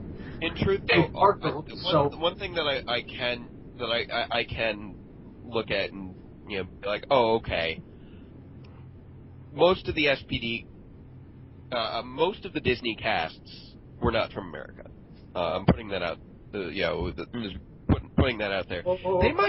They might not have cared to try to get in touch with, people from with the actors from other countries. It was lazy not to try and get in touch with the ones from Australia and New Zealand, specifically the ones from New Zealand, but the ones, like, for instance, the rumors about Benta being in was always really weird to me because he's British. That doesn't make any sense. But the ones that are from, like, Canada or the UK, I can understand not getting in touch with them. He actually was in, but then they decided not to do it because, one, fan rage, and two, money. Well, actually, reverse those. I don't even know why they contacted him to begin with and not, but leave out other people. That just seems like an odd choice to me. Wasn't there a Mystic Force Ranger coming back though? No. As far as I know, there wasn't ever one rumored. I don't recall any sent me a cast she wants to, must be. There's Mystic Force suits in the Legend War, but as far as I know, none of the actual Rangers are coming back. Of course there are Mystic Force suits in the Legend War. All the suits are in the Legend War. Well, yeah, but I thought that's what Ben might be thinking, because he might have saw a Mystic Force suit in the background. Okay. Yeah, I just remember you sending me like a cast photo of everyone in the 20th anniversary, and I was like, I must have imagined it then. Yeah. What's the head count for the 20th anniversary, by the way? I always forget. I believe there are 11 guest stars, is what it ended up coming out to. 11, yep. Yeah, which is great. It's the same number of guest stars we got for Forever Red, when you include Vulcan Skull. Do we know if Casey is actually going to be in the Legend War, or is he just going to be in an episode? If who's what now? If Casey is actually going to be in the Legend War, or is he just going to be in an episode? Because as far as I know, it's just an episode. The rumor that I heard was an episode, because Jason Smith, in fact, wrote his tribute episode. I've heard the same thing. Yeah, because he was writing for Superman. I find it really interesting that that is the only special tribute episode that we've heard rumored. Yeah, it's such a random season, too. Like, I know you like it, Jay, but Jungle Fury is probably Just in terms of placement. It's one of the seasons that is literally just there. I rarely ever hear people talk about it, and if I do hear people talk about it, more often than not, it's hate. So I'm wondering why it's contributes. I hear things for and against it. It's usually it comes out as a pretty it comes out as a pretty overlooked season in a lot of respects because it was just kind of the last season of the Kalish era, which was really, I think, to a large extent, gets a lot more hate. Kalish didn't do RPM? Kalish did not do RPM. Oh, I didn't know that. That was... There's a few reasons why. Maybe because he writes for Super Mega Force. I'm sure it's easy to get a tribute episode for your character when you write a show. That may be a reason. They did one in Gokaiger, but there wasn't like a mecha tied to it. So he's like, guys, we were watching Gokaiger, and there's an episode where my counterpart comes back. Can we please adapt that, please? Yeah, I would just be really curious to find out the behind the scenes events that led to that episode happening, because it is like not just like how did he get on the writing staff? How did that episode end up being the one that ends up getting adapted? Was he writing anything before Megaforce, or is this like his first writing job? To my knowledge, that's the only episode he's been rumored to have written. He's a writer in general, but for that's what I was asking. Like, if he's a writer in general, then I guess maybe they were just like, hey, you're a writer, you're from the past, maybe they'll like that we bring you on as a writer. Well, I know he's a staff writer now, but didn't he, just become a staff writer for Super Megaforce? Yeah. But I mean, he has written stuff in the past that's not related to Power Rangers. Well, yeah, I would hope so. Yeah. So this guy's writing his own tribute episode. Yeah. I like to think that the people who are writing for Power Rangers have some experience outside of Power Rangers. You would think. I would hope. I wouldn't necessarily think. I honestly think I think it's a great idea to have the person who played the character and is also a writer write his own tribute episode. But isn't that like writing your own Wikipedia page? It's a potentially risky move if the person isn't already a proven property. Which if he has previous writing experience, which as we've established he does, then maybe it's not as risky a move. But any time that you have someone writing for their own character, you do run into some shaky territory depending on how egos go. And that, yes, all will be revealed in time. Except just revealed in 10 minutes. But yes, I'm... Unless he was actually talking about the quote-unquote legendary powers, he's going to reveal those in time. One thing that I find mind-boggling is, and I think you guys mentioned it on the grid, is because I haven't seen the image. Was it the script for the legendary battle? Mm-hmm. So that will be the season finale for Super Megaforce, and it actually said for that one episode over 13 minutes of Sentai footage. Is that what? Oh, I don't know. Wow, I think you guys nearly said that. Half the episode. That's more than half the episode. If that's true, I'm gonna be pissed. Well, no, I don't remember them saying that. It's saying that. Okay. You're talking about the script image, right? Yeah, because I haven't seen it, but I remember hearing either maybe you or Dan's Toku Rants mentioning... It might have been Dan's Toku Rants, because I don't remember saying that. Okay. Because, the only thing that I knew about that script here, I'm looking at it right now, the only thing that oh, yeah. They used 13 minutes and 40 seconds of Gokaiger footage. That's what I thought the number was. Episodes 50, 51, and the first episode. Right. I am not upset about that at all, because the last two episodes of Gokaiger will melt your face. Oh, so, I'm very excited for it. It'll be great from an action standpoint. It's disappointing from a original story standpoint. It's like you only get. That means you have 7 minutes with which to have 11 guest stars and wrap up your season as far as on more footage goes. Unless it's a two-parter, and the first part is them and I'm not talking like their Legend War Part 2 and Part 2. It's Suffing and then Legend War. And I'm guessing they would do, like, most of wrapping up the characters Well, in the first because the episode has to set itself up. So that, yeah, I agree with that. That there's probably an episode before it where they meet the other Rangers or whatever, because they shot those scenes where they're not in suit. Right. I didn't know they shot scenes where they're not in suit. Okay, I thought it was just going to be literally take your helmet off. Hi, I'm from this series. Come on, we gotta go take them down. But no, those are just the production stills that were the majority of the leakage. There's a scene with Jason David Frank, and he's on top of a car. I've seen that picture. And then there's a scene with Alison McInnes, and she's in her Lightspeed rescue jacket, and she's in an alley or something. Yeah. And then Jason Font gave it away. He said that his scene is helping Tommy somehow, on a cliff or something. I'm very interested to see how this all plays out. I'm justifiably wary of what the final product will be, I think. You are. Yeah. Yeah. And I guess, because we have been talking for an hour and a half now, so I guess that's kind of where we need to take it is, what do you guys want to see for the future of Power Rangers? What do you want for the Go Busters adaptation? Games, movies, comics, what do you want to see the franchise do next? I wouldn't mind seeing a really good, a decent game. Like I said, that Power Rangers Super Legends got a bit repetitive.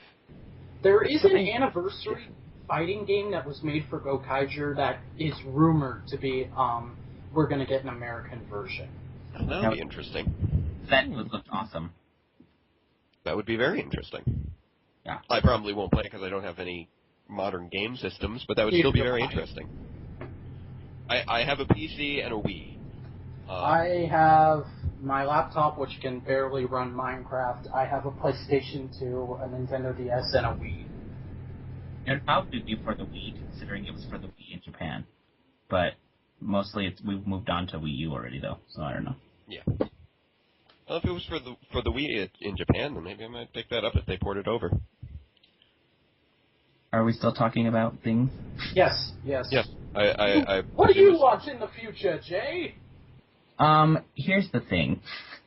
I really want Saban. I really want Saban to move away from Nickelodeon. I want that for Go Busters. I don't know where he would go or where they would take it. If in fact it's a viable option to show new episodes on, they just haven't tried it yet.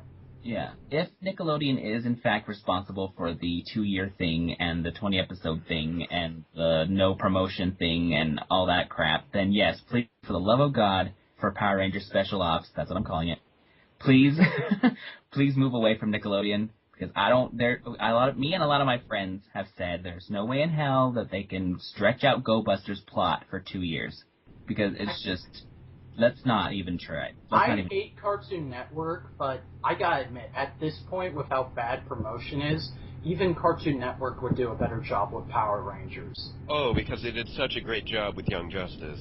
I mean, wait. Don't get me started. Oh. I'm still planning on doing stuff into their brain. I will say, for all of the stuff that Nickelodeon has, all the mistakes that Nickelodeon has made, at least they are able to air an entire season within a single calendar year. Yeah, that's true, I guess. Cartoon Network could not do that with Young Justice. It took a year and a half for them to air season 1. I just really don't like the hiatus. I understand maybe it's necessary, I don't really know, but I don't like this hiatus in the middle. I just can't stand it. And let's do one season per year, please. Yeah. It's rough. Well, technically we are, because Go Sager is different from and I'm going to shut up now. See, well, technically that's true. Yeah, you're right. But I got used to us changing cast every year, changing suits every year, getting different toys every year. Yeah. I don't know my good stuff. And the samurai toys were so meh that I don't think having them for 2 years was really the best thing. Well, they stretched it out. It really stretched it out. I'm still mad about what they did to the Barracuda blade. That could have been an awesome toy. It could have been. You're right. Lots of things could have been awesome. The Samuraiser could have been awesome, too, but it wasn't. I had to buy a shutter phone. Anyways, that's my rant. What do you want to see in the future, Database? Well, let's see. Well, while thinking about the future, I look often to the past and realize that I never actually said what my favorite season is. But Oh, yeah. I'll Ben just quickly. didn't eat her, so you guys can go sit over there now. Oh. No, I did. No, come back. Your timeout's over. Wait, Ben, which one was your favorite again? Mainly the original Mighty Morphin and SPD, sort of That's what I thought you said. And then it ended up merging with. Yeah. We just went off. Because you guys were both on SPD. Yeah. But yeah, for me, it was Power Rangers in Space. And I've actually been. I just. That is. As other seasons I've enjoyed, but Power Rangers in Space, like, every time I go back and revisit it, it's just like, oh, that's so good. Especially Countdown to Destruction. Oh, you just feel it right in there. It's like, delicious. Anywho. He eats Power Rangers. I'm sorry, that just made me laugh. Anyway, That face is a cannibal. I was listening to it, doing my listen throughs as I tend to do at work when I'm working and I need something to listen to, and listen to a Netflix app through my headphones while at work, and I'll just listen to old Power Rangers episodes. So I think I listened to like half of Power Rangers over the course of a month. But while listening to Power Rangers in Space, I'm just like, yes, I know this is melodrama, but it's like the most delicious kind of melodrama. It's so satisfying. And Countdown to Destruction is amazing. And while looking, and the reason that I say that I've been looking back is I've been trying to figure out, and I actually started up a thread on this on Ranger Board, what made Power Rangers so successful in the late 90s? Because not everybody realizes this, but in terms of ratings, Power Rangers hit its peak with the first episode of Power Rangers Lost Galaxy in early 1999. Well, I think that's because people liked In Space so much that they were just like, yeah! Yeah. It obviously, Lost Galaxy carried off the momentum of Space. And I think Space was such a, I don't want to say, it's a really good season for the Zordon era. It's one of, if not the best Zordon era season. And that probably drew in a lot of older people as well, because I remember I've seen a couple of episodes of In Space that honestly could have been episodes of Star Trek The Next Generation, in my opinion. Satellite Search immediately comes to mind. Jay, what were you trying to say? You already said it. Oh. But yes, but the thing is that, Power Rangers was actually facing a ratings decline through the first half of Turbo. And then during the second half of Turbo, ratings began to pick up, continued to grow during Power Rangers in Space, and then hit its peak at the beginning of Power Rangers Lost Galaxy. And I've been wondering what made that such a success, because not many shows have a rising ratings level throughout their season. Most shows have a peak when they premiere, and then kind of drop off as the year goes on until the next big event. But the idea of something that increases over the course of its season is pretty rare. So I've been thinking about what made Power Rangers in Space work so well ratings-wise, and how that could possibly be applied to future seasons.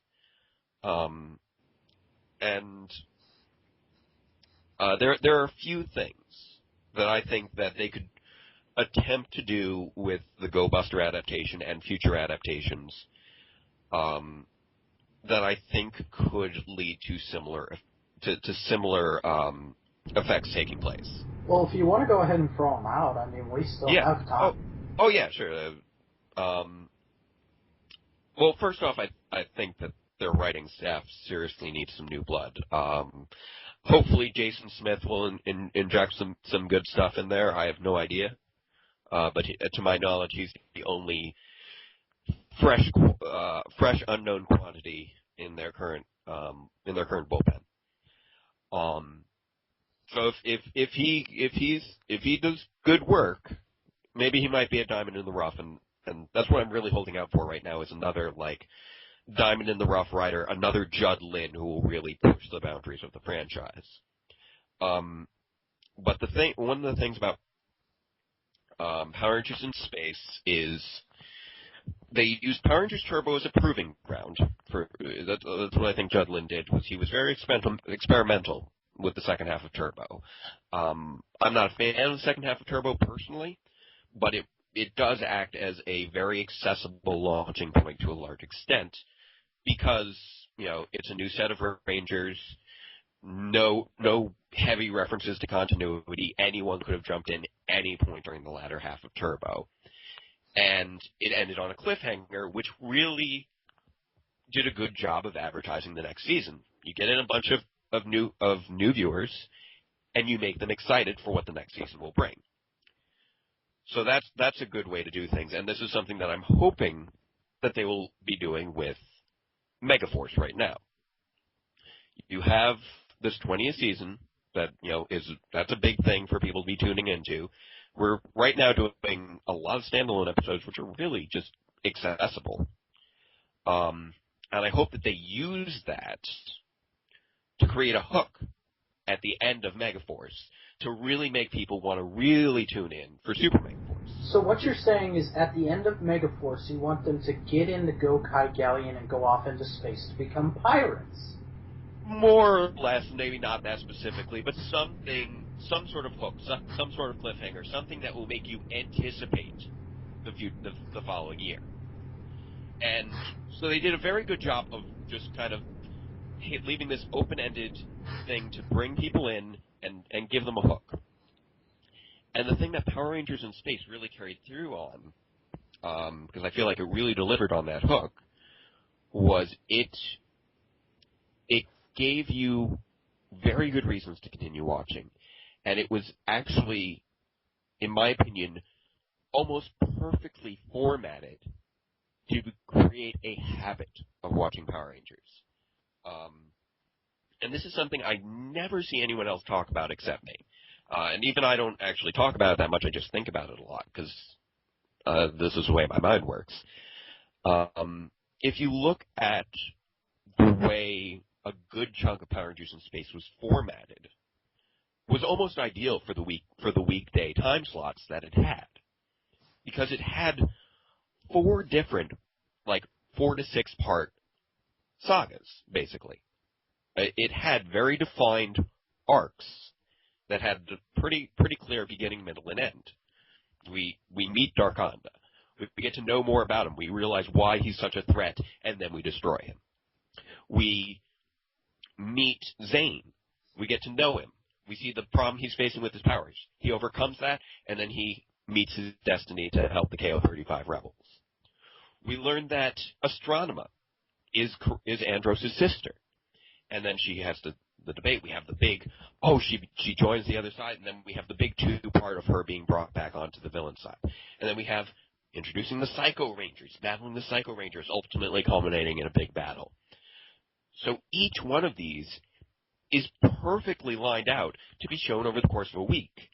And so you tune in on Monday, it's just like, there's something new going on. I got to check this out. And you follow through to Saturday. And now Except we can't do that anymore because we don't air new episodes every day. And that's one of the problems. That's what makes it so difficult now, is that they only have 20 episodes to work with. That does make it very difficult. Which is really ridiculous in my opinion, because people complain all the time about, kids don't have the Saturday morning cartoon marathon anymore. It's just you can turn on the TV and watch a cartoon anytime you want. And I'm like, yeah, but it's not new episodes. And to me as a kid, I had that as a kid. I rarely watched something unless it was a new episode or an episode I hadn't seen before, because I find repeats, unless it's an episode I really liked, I find repeats to be incredibly annoying. Yeah. And actually that's one of the points I'm making here, though, is that if you considering just those four plot lines that I just listed out for you, all 4 of them were good. I think we can agree on that. And what are you talking about? I hated Corona's story. No, I'm just kidding. Punch in the face. And, you could tune in at the beginning of any one of those and pretty much get a complete story. But I just gave you 4 to 6 episode plot lines. Basically, I just outlined for you 20 episodes that you can get in the habit of watching and continuing watching. You can do that in that shorter time frame. It's just you need to really hone in on what you want your story to be about and really target it. So let's say, for instance, they stick to instead of 4 to 6, just 4 episode plot lines. Something that you're going to want to tune into for a month. Because, let's face it, we don't really have that weekday mentality anymore, unfortunately, until you get to reruns. But if you just have, let's say, 4-part little story arcs that have the introduction, the rising action, the climax, and the denouement, and each time you deliver something really satisfying in that compressed little chunk, suddenly rewatching isn't such a chore. You have a story that is, to a certain extent, complete on its own without feeling as though you're only seeing half a story, which is the way I think a lot of us feel about Megaforce right now. We feel like we've only gotten about maybe half the story and nothing has happened. So you need to really make the most of what you have, and that's what I really want to see Saban do, is really take a look at what they have and really work heavily on development, on constructing a clean, solid story that has good rewatch value, not just on both an individual episode basis and in an arc basis. You need to layer on you need to really pump up that rewatchability by one, make sure that the episode that you're doing has a solid story in and of itself. Should go without saying, but it's so often missed. And 2, you need to enhance it with details, give it a placement in a story arc, and give it aspects that will place it into the context of a larger world. Like, even though, like, for instance, the Psycho Ranger arc, that, despite being pretty complete in and of itself, did have Andros making mention of, I can't believe this, my sister, right after, all the stuff that happened with my sister, the first thing that she does is send the Psycho Rangers at us. Now, you might not have seen that arc, you may have just tuned in for the Psycho Ranger arc and been hooked by that, but you hear him mention that, and you want to see that arc. And they did that with the Dark Honda arc, feeding the Corona arc. You have, Zane disappear at the end of the Silver Ranger arc, and then he reappears at the end of the Corona arc. And if you hadn't seen him before, you might wonder, hey, what's the deal with this guy? What, he dated Astronema? Oh, I need to check back in on this. So, creating a web of references that are not essential to understanding your story, but enhance it and give you a reason to watch the other episodes and to tune in and get that complete experience. So you get multiple levels of experience each time you watch an episode. And you just they need to create that mindset in their right if they really want to make a successful show. Because, let's face it, Avatar: The Last Airbender is one of Nickelodeon's highest rated shows. And they don't really have they didn't really have more than 20 episodes a year. So there's no reason that Power Rangers can't achieve that same level of quality, in my opinion. So those are my hopes for Go Busters, that they really learn to hone in on utilizing what they have and developing a good, strong mindset in their writers. So that was my, I guess, rant on that. Very detailed. Yay. My big thing that I really want to see Power Rangers do in the future, and not that Database wasn't brilliant with that rant, or I guess speech there. It was kind of both, wasn't it? A little bit. How many of you people know of Teenage Mutant Ninja Turtles? I know Teenage Mutant Ninja Turtles. I knew of that before Power Rangers existed. Yeah, same here. What? Oh, of course, everyone knows. Okay. How You many make your of point you now. people know that the comic company IDW is currently doing a Teenage Mutant Ninja Turtles series that is its own universe? I was aware of it. At one point, I didn't realize that it was currently running. Oh yeah, it's current. I think it's got Yeah. like 40 issues now. Because I knew that they'd swap back and forth between Mirage and IDW and Dreamwave, I think, at some point. I think IDW definitively has the license now, or has for a couple of years, and only just now started doing stuff with it. Okay, so it's fairly recent. Yeah. Well, 40 episodes. It started, I want to say, a year or a year and a half ago. Okay. But Did you say 40 issues? I can't remember. It's either been going for like a couple of years, or it's been going for a year and a half, and it's one of those books that puts out an issue every other week. Oh wow. Yeah. Well, I know that they were doing. I know that they were doing comics a few years ago, so it's possible that they either are still doing them or took a break and then resumed. Either one, but continue with your point. Sorry, Simeon, can I guess what you're going to say? We all know what I'm going to say, but I would like to have the build-up to it. I was just going to say, is it that you want to see the Ninja Turtles in another episode of Power Rangers? No, goddamn! Because we know how well that went the first time. I'm not going to lie, Shell Shocked is a guilty pleasure. I was tempted to, when you said you went from being a Ninja Turtles fan to being a Power Rangers fan, I was tempted to say, oh, you must have loved Shell Shocked. At the time, I really, you know what, I do kind of love Shell Shocked. It's campy, it's ridiculous, but you know what? It's the Ninja Turtles with the Power Rangers. I don't care. Yeah, seriously. That's how I feel too. It's like a 90s kid dream. Internet high five, Jay. Internet high five. I feel the same way Captain Logan feels about it. I would love it if it was the real Ninja Turtles. At the time, Yeah. Yeah, I mean, that's the only Ninja Turtles that was on at the time period. yeah, we got what we got, and I was satisfied with what we got. It's over.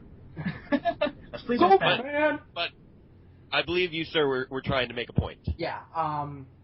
Getting back to what I was saying, you guys know that Paper Cuts, with a Z for some reason, has the license to do Power Rangers comics, and has just recently announced that they are doing Mighty Morphin comics. Yes. Oh, they're doing Mighty Morphin comics? Yeah, apparently they are. I remember reading that. I think I saw something about I that. was more so saying that for Ben and the random viewers. Ben I was going to say, I didn't know that. Yeah, they announced that at Comic-Con, Ben. Alright. Oh, okay. I vehemently hate Paper Cuts. I've read their samurai stuff. I think it's worse than the actual show. And I have very low hopes for their Megaforce stuff, and I have very low hopes for their Mighty Morphin stuff. What I want to see is Saban needs to... And a lot of my big problem with the Paper Cuts stuff is they're stuck working within the established episodes of the show. They have to do stories that take place within episodes. They can't do their own stories. It has to be general filler with a moral in there. And they can't do their own big arc, or they can't recreate anything. It's basically like what was going on with IDW with Doctor Who for a while, where you're stuck showing either reprinting stuff or showing off the latest incarnation. I want Saban to get rid of that rule, or unspoken rule, I guess, and give the license to... Who is it? I just said their name. IDW. I want them to give the license to IDW and let them do basically this... And I even have a semi-coherent script for this written in my head. I would love to write it, but I doubt they would let me. I want them to give the license to IDW and do a redo of Mighty Morphin to In Space. I want them to redo all those seasons in comics, but I want them to do it in a much more tightly knit and and no filler story. And I also would like them to flesh out, do it where the backstory of Zordon and Demetria and all those characters who we know so little about, aside from their Dementor, I want them to flesh them out and do stuff with that. And I just overall like them to do what they're doing with TMNT, which is basically they're doing a version that is, let's take the best stuff from every incarnation and put it in one thing and hope it works together. And oh my God, it's working together. This is the best incarnation now. That's what I want. I want a really good Power Rangers comic reboot. So your hopes for the Go Buster season of Power Rangers is that they have a really good comic book series. Yes. Wow, I think you win for the most nihilistic here. Congratulations. Yeah, I feel like I know it's a huge pipe dream, but I would buy the crap out of that. No. I'm not saying that thought is a huge pipe dream. I just am really amused that your biggest hope for Power Rangers has nothing to do with the show itself. Well, let's face it, we're never getting any proper redos of old stuff in the show. My only hopes rest on comic books. Yeah, I love the older seasons. I love the Zordon era, but my big problem with it is so much of it is a lot more of what I like about it is implied than not, and that's my big problem with it. Is I really wish they could actually flesh stuff out more than they did. Like, it's implied that thousands of years ago, Zordon and Rita Repulsa were having an intergalactic smackdown. Do a comic series where we have flashbacks to that. That would be awesome. Yeah. Or just a panel showing how Zordon found the power coins. That'd be interesting. Yeah, just to see where they actually were. Like, I don't mind saying this because I'll probably never get to do it anywhere, but my idea for it actually was it was going to be revealed at one point or another. It was basically going to be the main subplot of the series was it was a redemption story for Zordon because over the years, the reason he's a giant floating ahead in the tube is he became, after he fought Rita and encased her, he realized there is so much crazy crap out there in the universe, and Earth is just a sitting duck, and he started gathering all these powers, and that's why he has so many different backup plans. That's why he has so many different backup plans, and he's just gathering together all these powers, and it eventually consumed him to the point where he doesn't have a body anymore. It's just his soul in the tube, and his big redemption would be at the end when Andros destroys him. It's a big and sacrifice. Yeah, I always presumed his body was just destroyed when he was banished to the time warp. And so it was basically just his soul that was released by Larigo at the beginning of Turbo, and that was basically what was inside the tube. Was, his soul or his essence or his energy form, whatever you want to call it. But like I said, that's all implied. They never actually outright say it. Yeah, as is with much of the plot of many things in Power Rangers. To quote Linkara, back to the Tommy Oliver show featuring the Power Rangers. Yeah, that was a thing for a while. I was actually, I revisited Zeo recently, and I'm like, wow, there's a lot, because I've been doing the run-throughs, I'm like, there are a lot of Tommy episodes here, aren't there? Yeah. Well, and I haven't seen Zeo yet, but from my experience with Mighty Morphin, more often than not, Tommy-focused episodes are kind of bland. He did have some good stuff in Zeo. I'm not gonna deny him that. I liked all his, I'm still on season 2 with my big giant rewatch I'm doing of all the seasons. I really liked all his build up to losing the green powers for the definitive time he lost them. But unlike a lot of people, I really don't like Green with Evil, and I really don't like Green no more. Mm. And I'm gonna get obliterated in the comments. I'll admit that they're a little drawn out. I have still heavy nostalgia for it, as well as some of the cheesy stuff, like, oh my god, Part 4 with Bulk and Skull in the bus. Yeah, was just dragged out so long, and it was hilarious.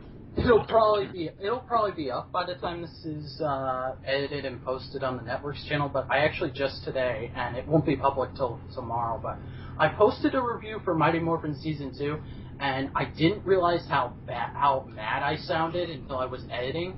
but I went on a tirade about how Tommy was basically useless after he became good in Season 1. So, that's that, yeah. So, I can't really think of anywhere else to go. So do you guys want to give, like, some closing thoughts or something? I'll keep mine short, I guess, since I started speaking just Okay, now. everybody sit down. Database is going to give the speech from Braveheart. We must defend these poor villagers with their organic tennis rackets.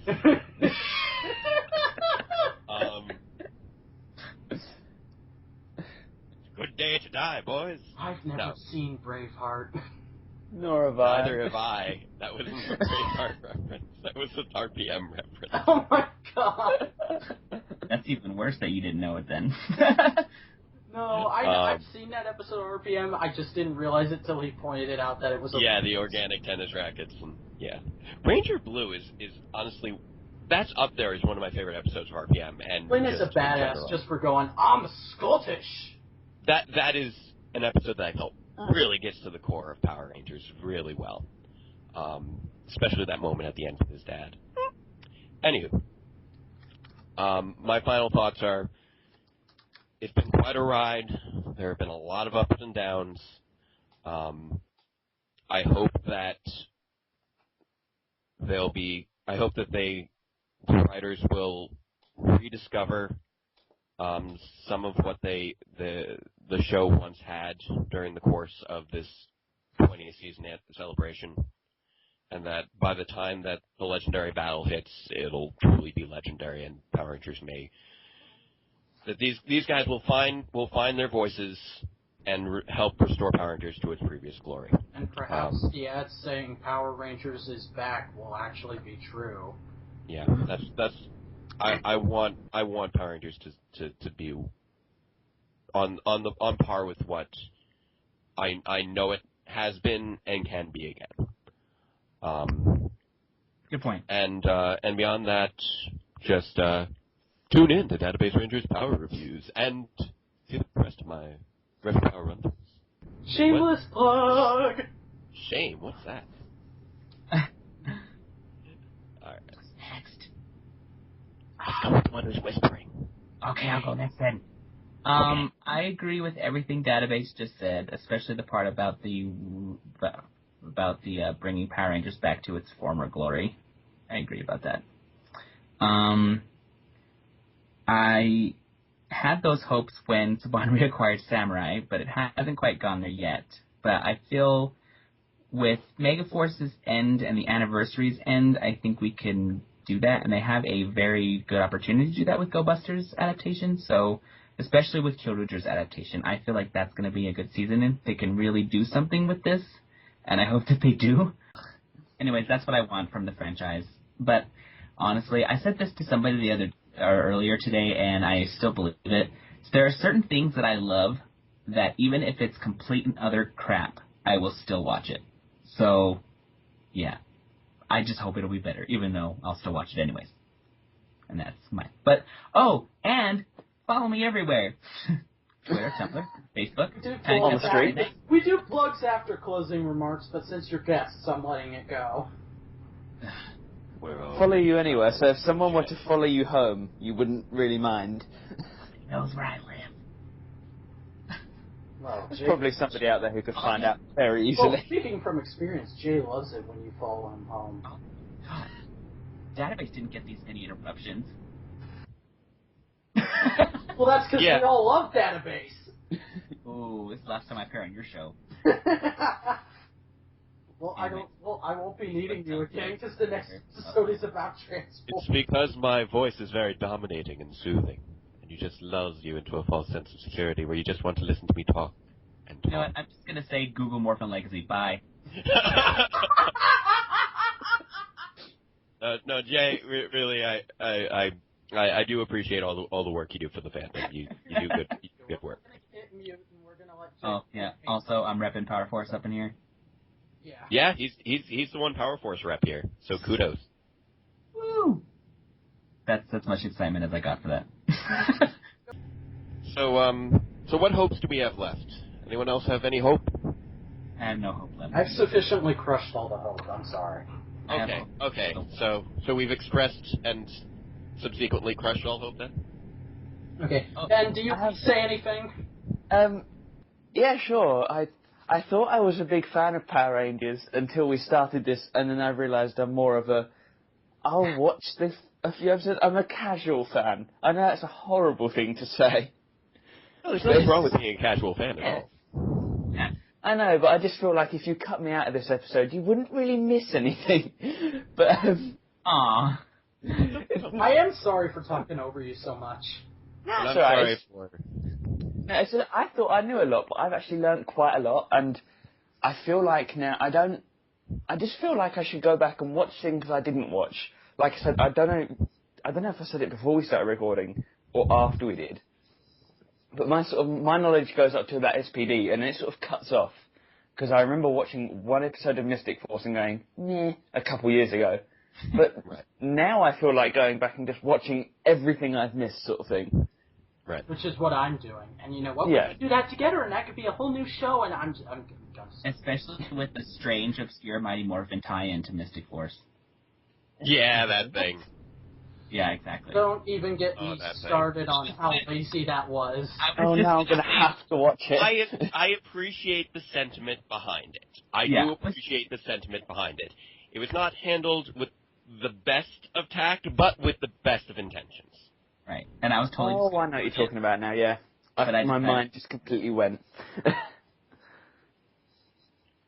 Alright. Okay. Yeah, now I just feel like I should just watch everything. And just Go for it. yeah, Do it. Get Netflix.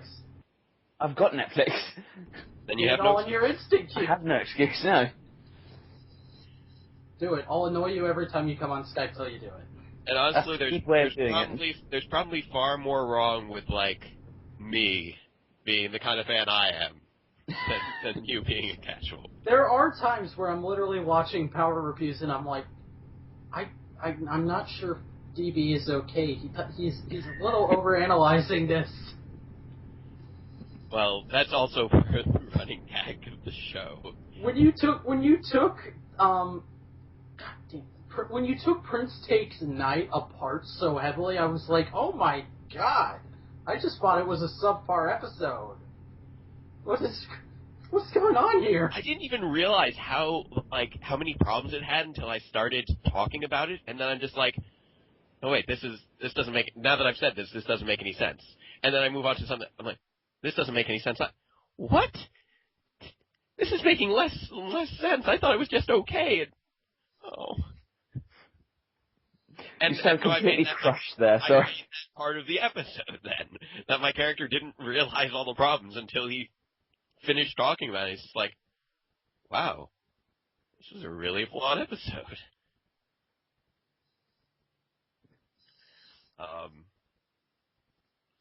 But you guys can see for yourself on Database Rangers Power Reviews. Slug. Okay. Power Rangers. It's one of those things where I honest to God love this franchise. I have my problems with certain parts of it, whether it be the way the fans react to stuff in general, the way certain things are handled, and general laziness within the writing. I always find myself. Power Rangers is the one franchise where there are literal times where I'll go, Operation Overdrive, I can't stay mad at you. And I don't know why. Because the franchise I always herald as my favorite franchise, Transformers, there have been points where I've literally gone, okay, screw this, I'm out, and have not touched the franchise for several years at a time. But Power Rangers, which I'm such a casual fan of, or have been up until this year, I've found out so much in this year alone, and so much stuff that should have made me do that has just made me go, oh, well, that's kind of mishandled, but there's still all this. And I don't know why. And I guess it's just because I'm such a hardcore Toku fan nowadays, but I will always really appreciate Power Rangers for what it does and just how unique of a franchise it is. I mean, there isn't really another franchise I can think of that has what Power Rangers has, in that it's in a live-action kids show that has elaborate special effects and fights, and I think, and that's why it is so popular. That is why it got so popular in its initial days, and that's why it stayed so popular, in my opinion. And, well, the stories can be fantastic, and I love them being fantastic, as DB put in his speech.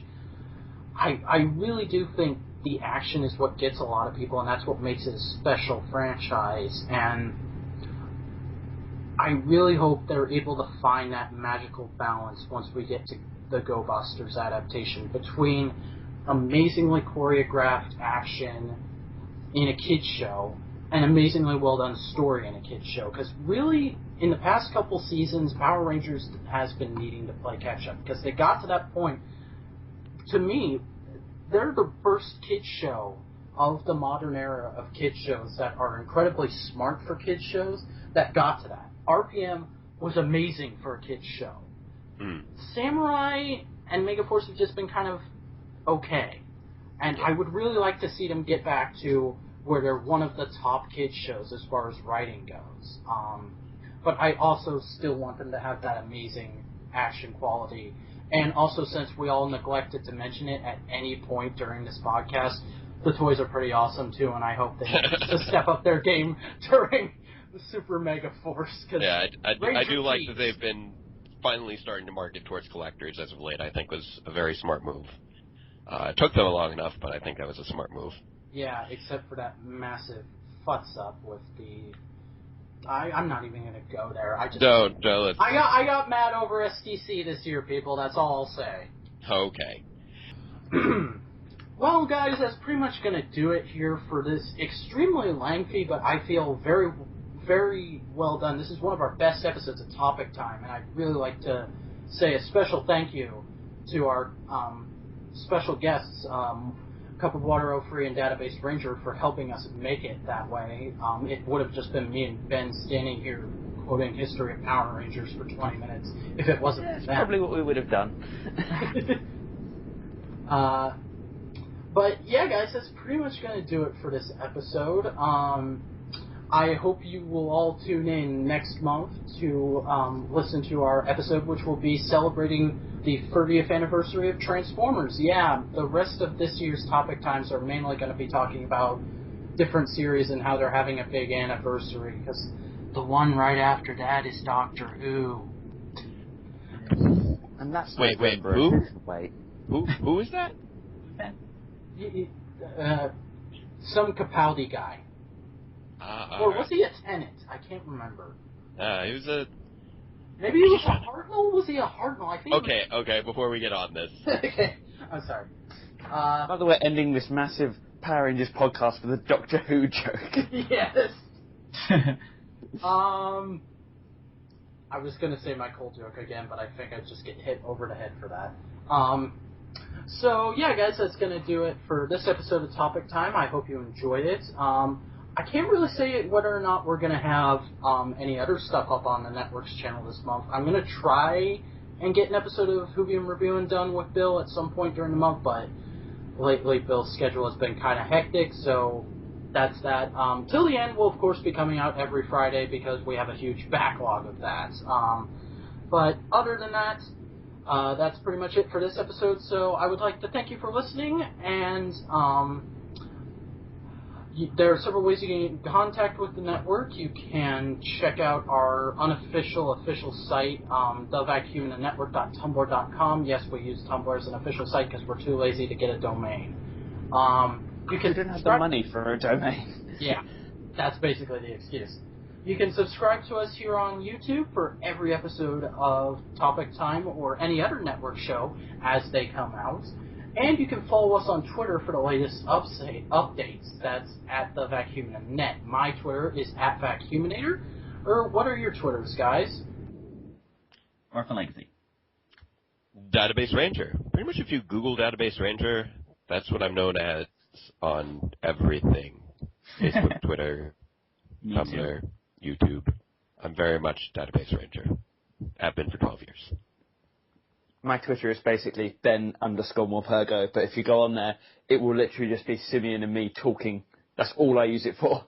Because he never tweets at all.